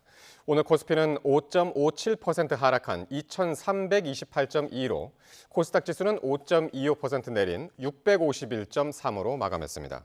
코스피 시장에서는 장 초반 낙폭이 커지며 8개월 만에 매도를 5분간 중단하는 사이드카가 발동됐습니다. 현물과 선물 시장을 합쳐 외국인은 3조 9천억 원 순매도를 기록했습니다. 원달러 환율은 3시 반 기준으로 33.7원 폭등해 5년여 만에 가장 큰 상승폭을 기록했습니다. 트럼프 미국 대통령이 발표한 상호 관세 25%는 우리 식음료와 화장품의 미국 수출에도 영향을 줄 전망입니다. 특히 K컬처 바람을 타고 미국 시장에 상당히 빠르게 진출한 만큼 어느 정도의 타격은 피할 수 없을 것으로 보입니다. 오동건 기자가 보도합니다. 편의점에서 라면을 고르는 외국인 관광객. 한국 라면의 매운맛에 반했습니다. I think it's a good food to eat like when you want it to eat something like at night or something like that for snack. 라면 열풍을 타고 올해 1분기 K푸드 수출은 역대 최대치를 기록했습니다. 특히 미국 시장은 라면만 32.3%가 늘며 큰 성장세를 보이고 있습니다. 그러나 미국의 25% 상호 관세가 적용되면 잘 나가던 라면 수출도 일부 타격을 피할 수 없을 것으로 보입니다. 미국 캘리포니아주에서 2개의 공장을 운영하며 미국에 공장 추가를 계획하는 농심은 관세 영향이 적지만 미국 공장이 없는 삼양식품은 비용 증가가 예상됩니다. So it could affect the places with actual Korean food in the bigger cities. 지난해 미국 수출 19억 달러, 역대 최고치를 기록한 화장품 수출도 불안하기 마찬가지. K뷰티는 미국 수입 시장의 22.4%를 차지하며 프랑스를 밀어내고 1위에 오를 정도로 빠르게 성장했습니다. 화장품 산업 특성상 마케팅 비용 비중이 높아 가격을 올리지 않고 대응할 수 있다는 분석도 있지만 최근 국내 기업들이 북미 시장 개척에 더욱 공을 들이고 투자해온 만큼 어느 정도 타격은 피할 수 없어 보입니다. 한국은 저가인데 품질이 좋아서 주로 10대, 20대를 타겟팅했었거든요. 그랬는데 25% 상호관세가 부과돼서 가격이 올라가게 되면 10대, 20대가 구매를 할 수가 없게 돼가지고 K-팝과 드라마 등 우리 문화 인기를 타고 급성장 중인 K-라면과 K-뷰티. 이 잘 나가던 두 산업이 트럼프 정부의 관세 정책에 발목이 잡히는 것은 아닌지 시장의 우려가 커지고 있습니다. YTN 오동건입니다. 금융권이 미국 상호관세 조치로 어려움을 겪는 기업에 대한 금리 우대 등 지원을 늘립니다. KB국민은행은 영업점 전결 금리 우대 프로그램 적용 대출 규모를 기존 1조 5천억 원에서 3조 원으로 늘리기로 했습니다. 국가 주력 전략 산업 관련 중소기업 등을 대상으로 운영되는 한시 특별금리 우대 프로그램도 3조 원에서 5조 원으로 키웁니다. 신한은행도 중소기업 등의 금리 우대 프로그램으로 6조 4천억 원을 대출해주고 수출기업을 포함한 소상공인 특별금리 인하 쿠폰을 3조 원 규모 대출에 적용할 방침입니다. 우리금융그룹은 임종용 회장 주재로 상호관세 피해 지원 태스크포스 회의를 열고 관세 전쟁 충격이 큰 수출입 기업 지원 방안을 논의했습니다. 지난달 서울 강남 3구와 용산구 아파트로 토지거래 허가구역이 확대 지정된 뒤 투자 수요가 경매로 우회하는 흐름이 나타나고 있습니다. 그러다 보니까 집값이 더 오를 것으로 판단한 집주인들이 토어제 이후 아파트 경매를 취소하는 사례도 늘고 있습니다. 최도휘 기자가 현장을 둘러봤습니다. 지난달 24일부터 토지거래 허가구역으로 확대 재지정된 서울 서초구의 한 대단지 아파트. 이달 초 전용 면적 84제곱미터가 51억 2천여만 원에 낙찰됐는데 경매에 몰린 응찰자만 20명에 달했습니다. 낙찰가는 감정가인 51억 원을 웃도는 수준인데 시세와 비교하면 최대 5억 원 가까이 저렴하다는 평가입니다. 56억에서 한 57억 정도 예상하는데 4억이나 한 5억 정도 저렴을 받았으니까 토지 허가제하고 관계가 없으니까 그런 쪽에 몰릴 수 있는데 물량이 그렇게 많지 않으니까. 경매로 나오는 물건은 거의 없어요. 거의 없죠. 최근 경매 시장에서는 송파 등 강남권을 중심으로 이런 고가 낙찰이 속출하고 있습니다. 토지거래 허가구역에서 아파트를 경매로 낙찰받은 경우 실거주 의무와 같은 관련 규제를 적용받지 않다 보니 경매에 대한 관심이 늘고 있습니다. 이에 더해 최소 6개월 전 시세를 기준으로 감정가가 정해져 가격 상승기에 호가보다 저렴하다는 것도 장점입니다. 이 토지거래 허가구역 내에 있는 아파트 매도 호가가 계속 높은 수준을 유지하고 있는 상황에서 이런 토지거래 허가를 받지 않아도 되는 그런 이점이 복합적으로 작용하다 보니까 낙찰가율은 올라갈 수밖에 없고. 실제로 지난달 서울 아파트 경매에서 감정가 대비 낙찰가 비율을 뜻하는 낙찰가율은 2년 9개월 만에 가장 높았습니다. 평균 응찰자 수도 늘어 4년 1개월 만에 처음으로 두 자릿수를 기록했습니다. 토어제 확대 지정 지역 아파트 주인들이 앞으로 아파트 값이 더 오를 것으로 판단하고 경매를 취소하는 사례도 잇따르고 있습니다. 실제로 토어제가 발효된 지난달 24일 이후 39건 가운데 12건의 경매가 취하되거나 기일이 변경됐습니다. 이렇게 경매 취하 등으로 경매 물건이 줄어들면 낙찰가가 오를 가능성이 큰 만큼 경매 시장에서의 경쟁도 한층 더 치열해질 전망입니다. YTN 최두입니다. 정치권에선 특정 정당에 속하지 않은 일반 국민의 민심도 대선 후보 결정에 참여하도록 하는 이 완전 국민 경선 주장이 화두로 떠오르고 있습니다. 이런 주장은 진보와 보수 진영 모두에서 고개를 드는 분위기인데요. 그 밑바탕에 민주당 이재명 대표를 겨냥한 견제 의도가 있다는 분석이 적지 않습니다. 임성재 기자의 보도입니다. 김두관, 김부겸 등 비이재명계 잠룡들을 중심으로 민주당 내에서도 오픈 프라이머리 주장이 공개적으로 터져나오고 있습니다. 이재명 대세론 속 결과가 뻔히 보이는 경선 분위기에선 본선 승리를 장담할 수 없다는 논리입니다.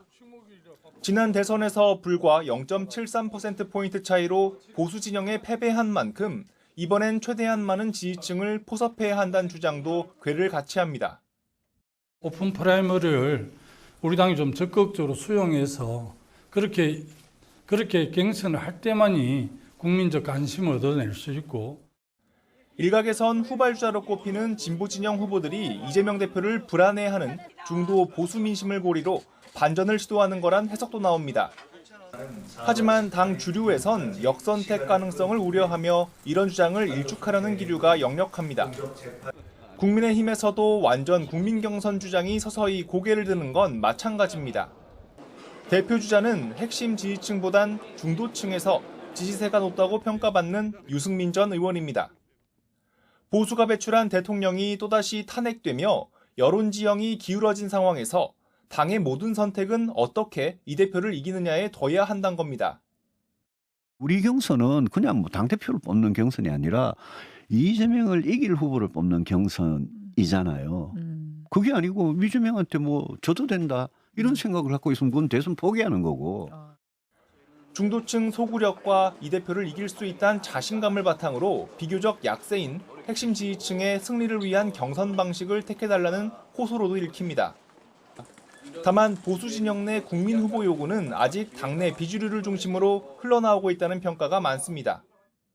결국 진영을 가리지 않는 국민 경선 주장은 대선 전국에서 가장 앞서 있다고 평가받는 민주당 이재명 대표를 겨냥한 거란 해석이 지배적입니다. 하지만 대선까지의 물리적 시간 등을 고려하면 양당 모두에서 현실화 가능성은 의문이란 부정적 전망이 적지 않습니다. YTN 임성재입니다. 정치권에선 대선 준비가 본격화한 가운데 대권 주자들도 속속 출사표를 던지고 있습니다. 거대 양당에서 첫 테이프를 끊는 건 각각 안철수 의원과 김두관 전 의원인데요. 이들의 대권 도전에는 어떤 의미가 있을까요? 홍민기 기자입니다. 조기 대선 준비에 들어간 국민의힘에선 처음으로 안철수 의원이 출마를 공식 선언합니다. 출마 선언 장소로 서울 광화문 이순신 장군 동상 앞을 택한 안 의원은 국민통합과 세대교체를 위한 후보라는 점을 강조한다는 전략입니다. 광화문 전체를 놓고 볼 때 사실 거기가 우리의 중심이고 국민 통합의 상징이 되어야 된다. 그런 뜻에서 의사 출신 컴퓨터 백신 개발자로 이름을 알린 안 의원은 지난 2012년 제18대 대선 출마로 정계에 입문했습니다. 그 뒤 지난 2022년 20대 대선까지 모두 3차례 대권에 도전했지만 중도 사퇴 등으로 번번이 고지에 오르지 못하고 4번째 대선 레이스에 나섰습니다. 진보 진영에선 민주당 김두관 전 의원이 개헌 대통령을 내세우며 가장 먼저 출사표를 던졌습니다. 어차피 대통령은 이재명이라는 어대명으로는 대선 승리를 장담할 수 없다며 중도 확장성이 높은 자신이 필승 후보라고 주장했습니다. 민주진보 개혁 세력, 탄핵 찬성 세력, 개헌 반대 세력을 하나로 모을 수 있는 확실한 후보입니다. 김 전 의원의 대권 도전은 지난 2012년에 이어 이번이 3번째로 20대 대선에선 경선 도중 사퇴하고 이재명 당시 후보를 공개 지지하기도 했습니다. 안 의원과 김 전 의원 모두 수차례 대권에 도전한 장수생인 만큼 정치권에선 이번 출마가 사실상 마지막 도전이 될 수 있다는 분석도 나옵니다. 이들 외 다른 잠룡들도 이번 주부터 속속 출마 의사를 결정할 것으로 보입니다. 홍준표 대구시장은 시장직에서 사퇴한 뒤 오는 14일 대선 출마 기자회견을 열 예정이고 김경수 전 경남지사도 대권 도전을 결심하고 선언 시점을 조율하는 것으로 전해졌습니다. 김동연 경기도지사나 오세훈 서울시장도 곧 대선 출마를 공식화할 것으로 알려졌는데 이번 대선 후보군엔 현역 광역단체장들도 적잖게 이름을 올릴 거란 전망이 나옵니다. YTN 홍민기입니다. 차기 대선 출마 여부에 관심이 쏠리고 있는 김문수 고용노동부 장관이 아직 출마 결심을 하지 않았다며 깊은 고심을 하고 있다고 밝혔습니다. 김 장관은 오늘 경기 용인 기아 오산교육센터에 방문한 자리에서 기자들과 만나 현재 시국이 어렵고 국민 민생도 힘든 상황에서 자신이 감당할 수 있는지 숙고하고 있다고 말했습니다. 이번 대선의 시대 정신을 묻는 질문에는 무엇보다 민생이라면서 경제, 민생, 일자리 문제를 어떻게 해결해 나갈지가 가장 중요한 화두라고 강조했습니다. 윤석열 전 대통령 파면과 맞물려 제왕적 대통령제인 현 권력 구조를 개편해야 한다는 개헌론에 본격적으로 불이 붙은 모습입니다. 국민의힘은 대선 투표 날 개헌 국민투표도 동시에 하자며 우원식 의장의 제안을 수용했는데 민주당 이재명 대표는 내란 종식이 먼저라며 사실상 선개헌 제안을 거절했습니다. 보도에 정인용 기자입니다. 국민의힘은 탄핵 사태를 겪으면서 정치개혁을 둘러싼 국민적 열망이 높아지고 있다고 진단했습니다. 특히 대통령 한 명에게 권한이 집중되는 것도 문제지만 제왕적 국회도 견제가 필요하다고 주장했습니다. 4개 헌법기관 탄핵소추권을 가지는 데다 지금처럼 거대 야당이 되면 입법과 예산, 인사 전반을 통제하고 국정을 마비시킬 수 있다며 국회 권한도 조정하는 개헌을 해야 한다는 겁니다. 시대적 요구에 부응하겠습니다. 국민의 뜻을 제대로 반영하는 개헌안을 마련하여 국민과 함께 대한민국을 다시 세우는 개헌의 길에 나서겠습니다.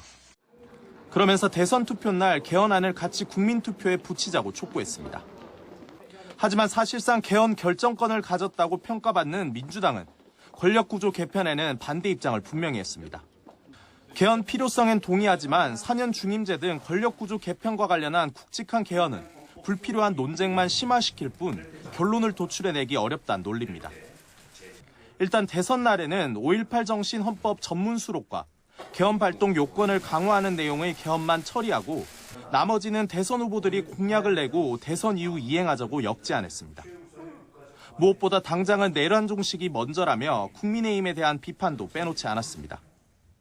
민주주의의 파괴를 막는 것이 훨씬 더 긴급하고 중요합니다.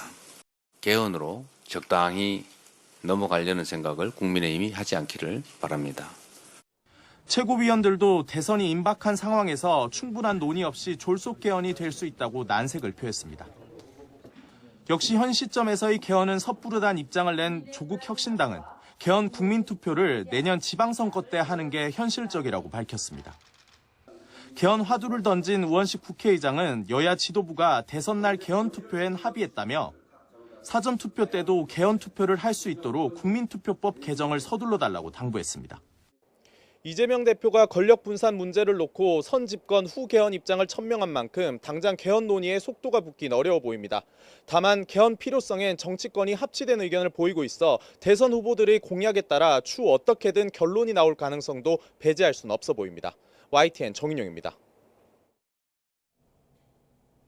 윤석열 전 대통령이 옮겨갈 사저 정비가 늦어지면서 한남동 관저를 떠나는 시점이 일러야 이번 주말쯤으로 예상되고 있습니다.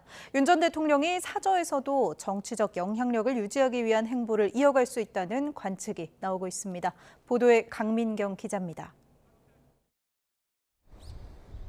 윤석열 전 대통령은 파면 이후 줄곧 한남동 관저에 머무르고 있습니다. 자연인 신분이 된 만큼 곧장 관저에서 나와야 하지만 이사 시점이 계속 늦춰지며 이르면 이번 주말쯤 퇴거가 이루어질 걸로 보입니다. 우선 원래 살았던 서초동 사저의 내부를 재정비하는 작업이 만만치 않다는 게 관계자들의 설명입니다. 또 관저에서 짐 정리와 각종 기밀 문서를 재확인하고 파기해야 하는데 시간이 걸려 퇴거 시점이 다음 주로 늦춰질 가능성까지 나오고 있습니다. 윤 전 대통령 내외가 서초동 사저에서 계속 살지 여부는 아직 정해지지 않았습니다. 주민 불편 등을 고려해 단독주택으로의 이사를 염두에 두고 있긴 하지만 경호동을 다시 지어야 하는 등의 준비가 만만치 않아 고심하고 있는 걸로 알려졌습니다. 파면 뒤에도 지지층 결집 메시지를 낸 윤 전 대통령은 앞으로도 사저 정치를 이어갈 가능성이 적지 않습니다. 정치적 영향력을 행사할 수 있는 대선 전국을 염두에 뒀을 거란 분석이지만 다가오는 수사에 대비하는 차원이란 해석도 있습니다. 검찰의 재구속 시도를 막기 위해 아스팔트 지지층을 모아 일종의 여론전 방어막을 치료할 수 있다는 겁니다. 대통령실은 수석 비서관 회의를 재가동하고 정책을 점검하는 등 한덕수 권한대행을 보조하기 위한 업무 정상화 시동을 걸었습니다. 윤 전 대통령에 대한 기록 이관을 포함해 현 정권에 대한 정리 작업도 병행할 걸로 관측됩니다. YTN 강민경입니다. 윤 전 대통령이 파면되면서 대통령 기록물 이관 작업도 시작됐습니다. 그런데 이 과정에서 비상계엄과 내란 관련 문헌들이 비공개 기록물로 보호될 가능성이 제기되면서 법 개정을 촉구하는 목소리도 나오고 있습니다. 보도에 양동훈 기자입니다. 행정안전부 대통령기록관은 윤 전 대통령 관련 대통령 기록물 이관 작업에 착수했습니다. 이 과정에서 어떤 기록이 지정기록물로 지정될지 관심입니다. 국가안전보장에 중대한 위험을 초래하거나 국민 경제 안정을 저해하는 등의 우려가 있는 기록물은 지정기록물로 지정해 15년까지 비공개할 수 있는데 특히 사생활 관련 기록의 경우 30년 동안 비공개할 수도 있습니다. 국회 제적의원 3분의 2 이상이 찬성하거나 관할 고등법원장이 영장을 발부하는 경우를 제외하고는 열람이나 사본 제작이 불가능합니다. 지정기록물 지정 권한은 대통령으로 규정돼 있지만 윤 전 대통령이 파면되면서 전례에 따라 한덕수 권한대행이 지정 권한을 갖게 됩니다. 그런데 이 과정에서 12.3 비상계엄 관련 기록물이 대거 비공개로 묶이는 것 아니냐는 우려의 목소리가 나옵니다. 계엄 관련 국무회의록, 계엄 상황일지 같은 내란 혐의를 밝히는 데 중요한 자료들까지 봉인되면 수사에 차질이 생길 수 있기 때문입니다. 과거 박근혜 전 대통령이 파면된 뒤 황교안 대통령 권한대행이 세월호 참사 당시 대통령 7시간 관련 청와대 문서들을 지정기록물로 지정해 논란이 됐습니다. 이런 이유로 비상계엄 관련 문건은 지정기록물 예외로 해야 한다는 주장이 나옵니다. 지정기록으로 보호하는 거는 대통령의 정치적 역할들을 이제 보호해주기 위해서 그러는 건데 파면의 가장 핵심 사유가 이 계엄과 내란인 거거든요. 보호할 그 이유가 사라진 것이죠. 한 권한대행 역시 내란 혐의 수사를 받고 있는 만큼 대통령 기록물 지정 권한을 제한해야 한다는 주장도 있습니다. 대통령 기록 관장에게 권한을 부여하고 위원회 같은 것들을 만들어서 심의하도록 하는 절차를 법률에 규정하는 것도 하나의 방법이라고 생각을 합니다.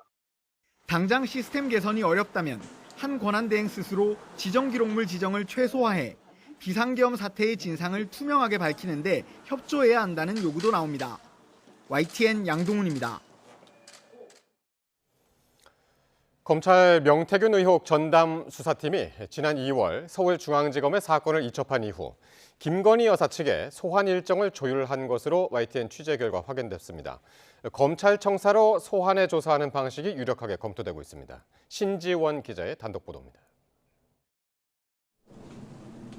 명태균 의혹 전담 수사팀은 지난 2월 창원지검에서 서울중앙지검으로 사건을 옮겨왔습니다. YTN 취재 결과 수사팀은 서울중앙지검으로 옮긴 직후 김건희 여사 측에 연락해 소환조사 협조를 요청한 것으로 확인됐습니다. 김 여사가 지난 2021년 여름부터 명태균 씨와 수시로 연락하며 비공표 여론조사 자료를 보고받은 정황과 관련해 대면 조사가 필요하다고 판단한 겁니다. 다만 당시에는 김 여사 측이 명태균 의혹 사건과 관련해 정식으로 변호인을 선임하기 전 단계여서 구체적인 조사 시간과 장소를 조율하는 단계로 넘어가지는 못한 것으로 파악됐습니다. 앞서 검찰은 명품 가방 수수 사건과 도이치 주가 조작 의혹 사건과 관련해 대통령 경호처 부속 청사에서 김 여사를 비공개 조사하면서 특혜 논란에 휘말린 바 있습니다. 헌법재판소는 이 사건으로 탄핵 소추됐었던 이창수 서울중앙지검장 등 검사 3명에 대한 탄핵을 기각하면서 제3의 장소에서 조사하는 것에 문제 없다고 판단했지만 검찰은 이번에는 김 여사를 청사로 불러 조사하는 방안을 유력하게 검토하고 있습니다. 다만 김 여사가 포토라인에 서기는 쉽지 않을 것으로 보입니다. 윤석열 전 대통령이 파면되면서 자연인 신분이 되기는 했지만 대통령실 경호가 유지되고 있기 때문입니다. 검찰이 김 여사에 대한 청사 소환 방침을 세운 가운데 명태균 의혹에 대한 수사가 윤 전 대통령까지 이어질지 관심입니다. YTN 신지원입니다. 더불어민주당 이재명 대표가 대장동 민간업자 재판에 증인으로 채택이 됐지만 5번 연속으로 불출석했습니다. 법원은 현실적으로 이 대표를 부르기 어렵다면서 이 대표 증인 신문을 진행하지 않기로 했는데 검찰이 반발했습니다. 권준수 기자입니다. 서울중앙지방법원에서 열린 유동규 전 성남도시개발공사 본부장 등 대장동 민간업자 재판이 시작 30여 분 만에 끝났습니다. 이 대표를 상대로 증인신문을 진행할 예정이었지만 5차례 연속 이 대표가 모습을 드러내지 않았기 때문입니다. 앞서 법원은 지난달 이 대표가 정당한 사유 없이 재판에 나오지 않았다며 과태료를 부과하기도 했는데 이번에도 나오지 않자 이 대표를 더 이상 부르지 않기로 했습니다. 국회의원 불체포 특권이 있어서 소환이 현실적으로 어려워 보이는 데다가 증인 제재만 몰두하면서 계속 재판을 이어갈 수 없는 상황이라는 겁니다. 또 법원의 과태료 부과에 대해 이 대표가 이의 신청을 제기하면서 과태료 처분이 확정되지 않아 감치를 진행할 수도 없다고 설명했습니다. 검찰은 즉각 반발했습니다. 이 대표를 증인으로 소환하지 못하는 건 불체포 특권의 도입 취지와 맞지 않는다며 사실상 이 대표가 법의 적용을 거부하는 행태를 보이고 있어 매우 유감이라고 비판했습니다. 그러면서 이 대표가 수사 당시엔 진술을 거부하면서 법정에서 밝힌다더니 법정에서도 밝히지 않고 있다고 꼬집었습니다.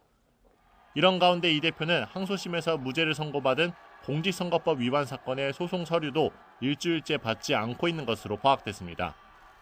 이 대표가 검찰 상고 이유서를 송달받지 않으면 답변서 제출 기한도 그만큼 늦어져 대법원의 심리가 늦어질 수 있습니다. YTN 권준수입니다. 경찰이 내란 선동 혐의로 고발된 사랑제일교회 전광훈 목사에 대해 모든 가능성을 열어두고 수사하고 있다고 밝혔습니다. 서울경찰청 관계자는 오늘 정리의 기자간담회에서 전 목사에 대해 내란 선동 혐의 외에 다른 혐의 적용도 검토하고 있다고 밝혔습니다.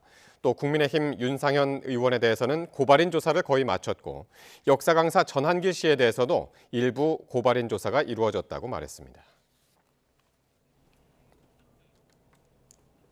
경남 산청에 큰 산불이 번졌던 곳과 가까운 하동 지역에서 또 산불이 났습니다. 대규모 인력과 장비가 동원돼 불을 끄고 있는데 예초기를 돌리다 튄 불꽃이 번진 걸로 추정됩니다. 보도에 나현호 기자입니다. 산 위로 구름이 내려앉은 듯 하얀 연기가 거침없이 뿜어져 나옵니다. 가까이 가보니 시뻘건 불길이 숲을 집어삼키고 있습니다. 경남 하동군 옥종면에 있는 야산에서 불이 시작된 건 낮 12시쯤. 최대 초속 8m까지 부는 바람에 산불은 걷잡을 수 없이 확산했습니다. 산에 있으니까 이장님이 마을 방송을 가지고 몇 번 준비하라고 했습니다. 실제로는 대피를 해야 된다라고 해가지고 저희들이 몸만 이렇게 빠져나왔습니다. 결국 오후 3시 30분 50에서 100헥타르 피해가 예상될 때 내려지는 산불 2단계가 발령됐습니다. 진화 헬리콥터를 비롯한 장비 수십 대, 500명 넘는 인력이 투입됐습니다. 산불 영향구역은 계속 넓어졌습니다. 불이 난 곳은 지난달 말에 경남 산청 산불이 번진 지점에서 불과 3km 정도 떨어진 곳입니다. 하동군은 회신마을과 양지마을 등 7개 마을 주민 수백 명을 안전한 곳으로 대피시켰습니다. 앞선 산불과 개우 안정도 되지도 않았는데 또다시 갑자기 불이 나가지고 우왕좌왕 아직까지 마음을 갈피를 못 잡는. 불이 난 곳 인근의 70대 남성이 양손에 2도 화상을 입어 병원으로 옮겨졌습니다. 산림당국은 이 남성이 예초기를 사용하다가 불이 시작된 것으로 추정하고 있습니다. YTN 나연호입니다. 대구 산불 헬기 추락 사고의 원인을 밝히기 위한 합동 감식이 시작됐습니다. 40년이 넘은 노후된 기체가 문제라는 지적이 잇따르는 가운데 무리한 헬기 투입이 원인이라는 목소리도 나옵니다. 김근우 기자입니다. 대구 서변동에서 산불을 끄던 헬기가 추락한 지 하루 만에 합동 감식이 시작됐습니다. 하지만 원인 규명의 열쇠가 될 비행 기록 장치를 찾지 못했습니다. 조사단은 사고 헬기의 속도와 고도 등 비행 기록을 알 수 있는 기록 장치가 사고 이후 폭발에 불타 사라진 것으로 추정하고 있습니다. 추락 헬기는 44년 된 노후 기종이라 높은 온도에도 견디는 블랙박스가 아니라 보조 기록 장치만 달린 게 문제입니다. 법에 의해서 이제 그 대체 장비로 승인을 한 부분이어서 이제 비전 1000이라고 하는 그 장비 저희가 좀 SD 카드를 찾고 있는데 저희가 찾아지기를 좀 희망하고 있고요. 앞서 지난달 26일 의성에서도 생산된 지 30년 된 산불 진화 헬기가 추락하면서 낡은 기체가 문제라는 지적이 잇따라 제기됐습니다. 하지만 전문가들은 법적으로 주기적인 점검이 이뤄지는 만큼 기체 노후보다는 정비에 문제가 생겼을 가능성이 크다고 보고 있습니다. 동시다발 산불로 헬기 운용 시간이 한꺼번에 늘어나면서 정비할 시간이 충분치 않다는 겁니다. 매년 지자체와 계약을 맺어야 하는 항공사 입장에서 산불 현장에 헬기를 무리하게 투입할 수밖에 없다는 지적도 나옵니다.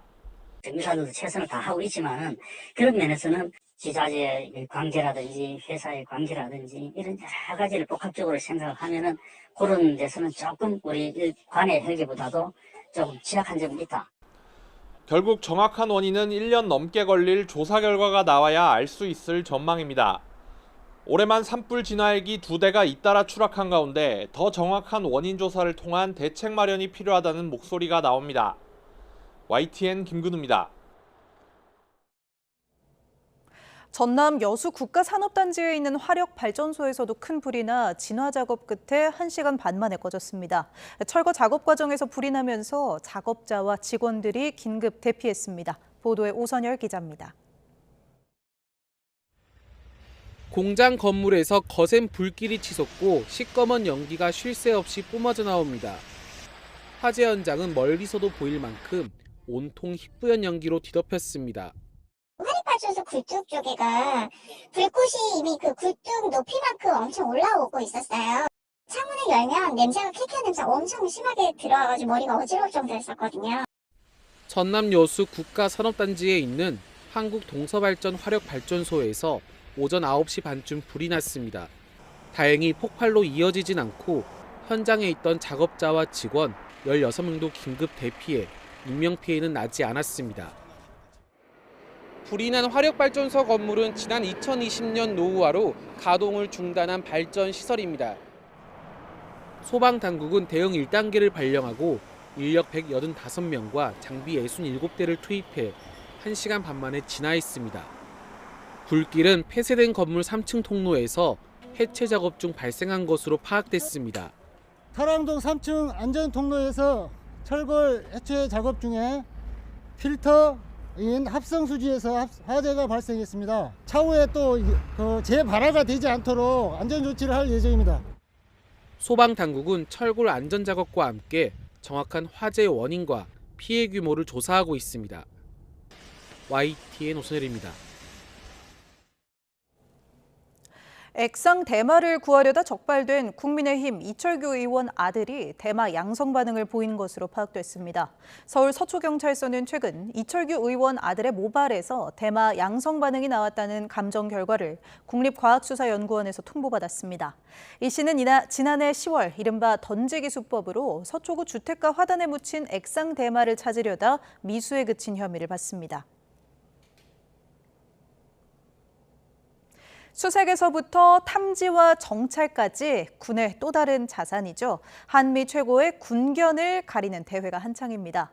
우리 육군과 주한미군 그리고 주일미군에서 차출된 군견들이 모여 치악력부터 후각 탐지를 비롯한 기량들을 뽐냈습니다. 박희재 기자가 다녀왔습니다. 녹색 보호복을 입은 군인과 이를 노려보는 대형 군견. 신호를 받더니 재빠른 속도로 질주해 보호복을 강하게 물고 늘어집니다. 또 다른 군견이 8개로 나열된 검정 상자 곳곳을 코로 냄새를 살피더니 폭발물 모형을 찾아냅니다. 주한, 주일미군부터 우리군 소속 군견까지 한미가 합동으로 진행한 경진대회에 참가한 현장입니다. 군견 프로그램을 주제로 협력과 지식을 공유하고 단결력을 높이는 데 목적을 두고 있습니다. 모두 34개 팀, 34마리가 참여했는데 냄새 식별부터 복종훈련, 물질 탐지까지 훈련하고 적응도 여부에 따라 이해 최고의 군견을 가립니다. Just doing competitions here and stuff like this brings us all together, brings in the military working dog community. Just training on different techniques from obedience to bomb detection, drug detection, all those different assets that you would use. 날 때부터 훈련을 받아온 군견들은 정찰과 수색, 폭발물과 마약 탐지 등 다양한 분야로 나뉘어 길러지고 있습니다. 무엇보다도 필수인 후각은 최대 400m 범위에 이르고 유사시에 대비한 치악력은 성인 남성 기준 최대 5배 수준으로도 알려졌습니다. 보복을 입고 제가 직접 군견의 치악력을 이겨내 보겠습니다. 성인 남성인 제가 직접 뿌리쳐 보려고 해도 도저히 버틸 수가 없습니다. 한미 군견 대회는 재작년에 처음 시작했는데 이번 대회는 오는 11일까지 닷새에 걸쳐 진행됩니다. 미 8군은 이번 대회를 계기로 매년 경진 대회를 진행할 예정이라고 설명했습니다. YTN 박희재입니다. 지난주까지 대부분 의대생들이 복귀를 선택한 가운데 본과 3, 4학년을 중심으로 수업 참여가 이어지는 것으로 파악됐습니다. 교육부는 오늘 정례 브리핑에서 병원 실습이 있는 본과 3, 4학년을 중심으로 수업에 돌아오고 있는 건 확실해 보인다며 이들이 움직이면 아래 학년들도 따라올 걸로 본다고 밝혔습니다. 특히 본과 4학년의 경우 의사 국가고시에 응시하기 위해서는 52주의 실습이 필수기 때문에 남은 시간이 많지 않다고 설명했습니다. 또 연세대 의대는 오늘부터 유급 예정 통지서를 보내는 등 이번 주 일부 학교가 유급 통지를 계획하고 있다고 설명했습니다. 지난 12월 29일 제주항공 여객기 참사 피해자를 지원하기 위한 특별법이 국회 특위 전체 회의를 통과했습니다. 특별법엔 피해자에게 생활의료지원금을 지급할 수 있도록 하고 15세 미만 희생자엔 시민안전보험 보험금 수준을 고려해 특별지원금을 지급할 수 있도록 하는 내용이 담겼습니다. 또 의사소견서가 있으면 피해자가 법 시행 후 3년 이내에 1년 동안 치유휴직을 신청할 수 있도록 하고 미취학 아동 등 희생자 자녀에게 대학교 등록금 전액을 지원하는 방안도 포함됐습니다. 해당 법은 공포 후 2개월이 지난 뒤 시행됩니다.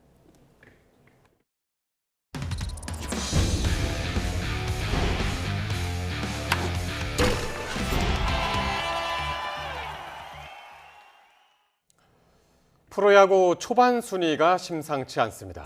대부분의 전문가가 1강으로 꼽았던 이 기아가 9위, 또 유력한 5강 후보였던 한화는 10위로 내려앉았는데요. 어떤 이유일까요? 이경재 기자가 보도합니다. 지난해 통합 우승팀 기아의 부진은 개막전에서 쓰러진 김도영에서 시작됐습니다. 내야 핵심 박찬호마저 무릎이 아파 12일 동안 자리를 비웠고 박찬호가 돌아오는 날 종아리를 다쳤던 김선민이 또 1군에서 빠졌습니다.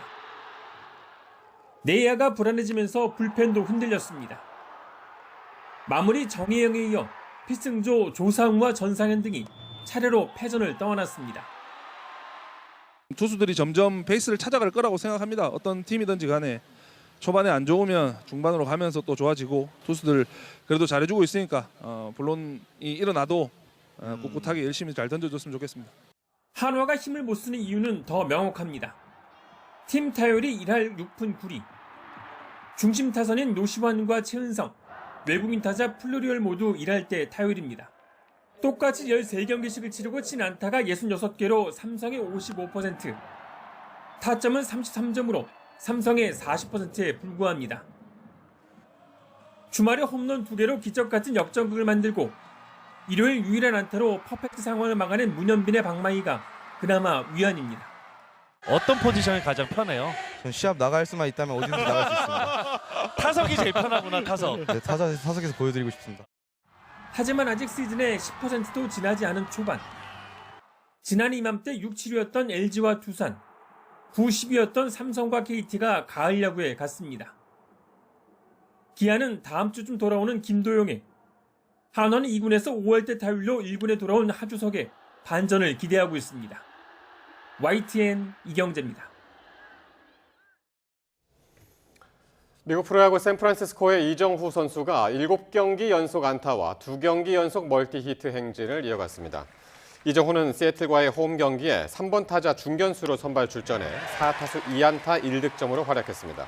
또 올 시즌 출전한 8경기에서 모두 출루에 성공하며 시즌 타율은 3할 4푼 4리, 출루율은 4할로 높였습니다. 2루타도 1개를 추가하면서 올 시즌 6번째 2루타로 메이저리그 2루타 전체 1위로 올라섰습니다. 이정후의 활약 속 7연승을 달린 샌프란시스코는 LA 다저스를 제치고 내셔널리그 서부지구 선두로 나섰습니다. 여자 배구 챔피언 결정전이 끝나지 않으면서 배구 여자의 김연경 선수의 은퇴가 계속해서 미뤄지고 있습니다. 초 흥국생명의 손쉬운 우승이 예상됐지만 정관장이 투지로 경기를 계속 뒤집으며 승부를 원점으로 돌렸습니다. 이대권 기자입니다. 흥국생명이 1, 2차전을 연달아 쓸어 담을 때 챔피언 결정전 우승은 정말 눈앞에 있었습니다.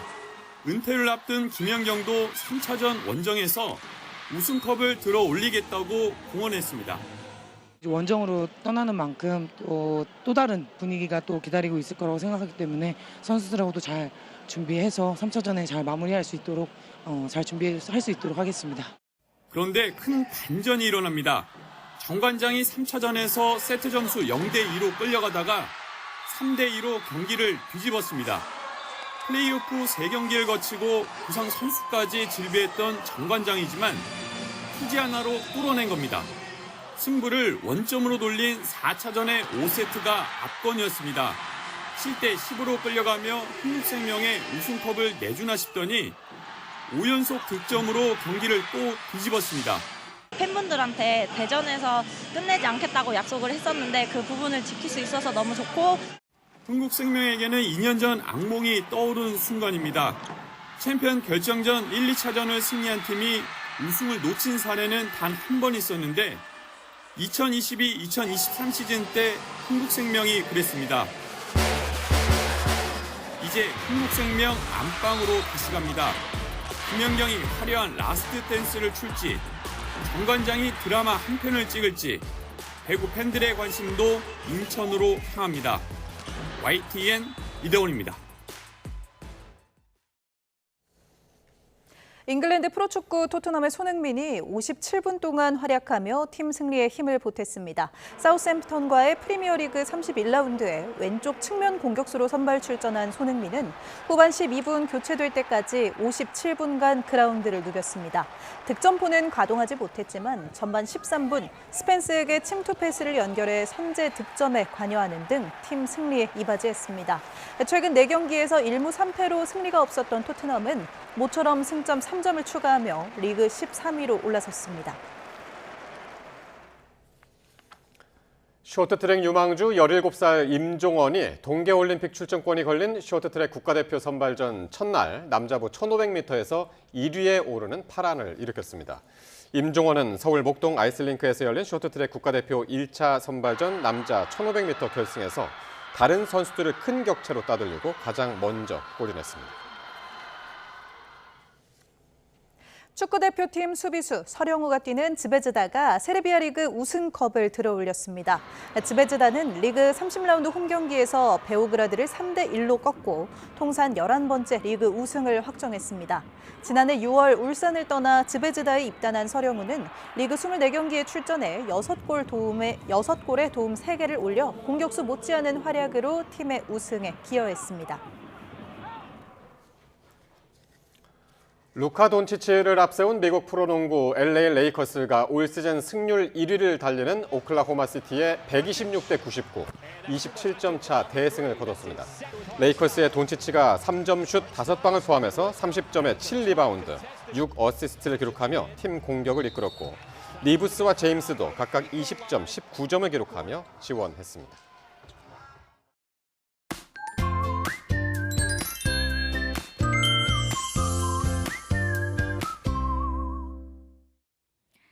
나날이 봄 기운이 짙어지고 있습니다. 내일도 아침에는 다소 쌀쌀하겠지만 한낮에는 서울이 19도, 대구가 23도까지 오르겠는데요.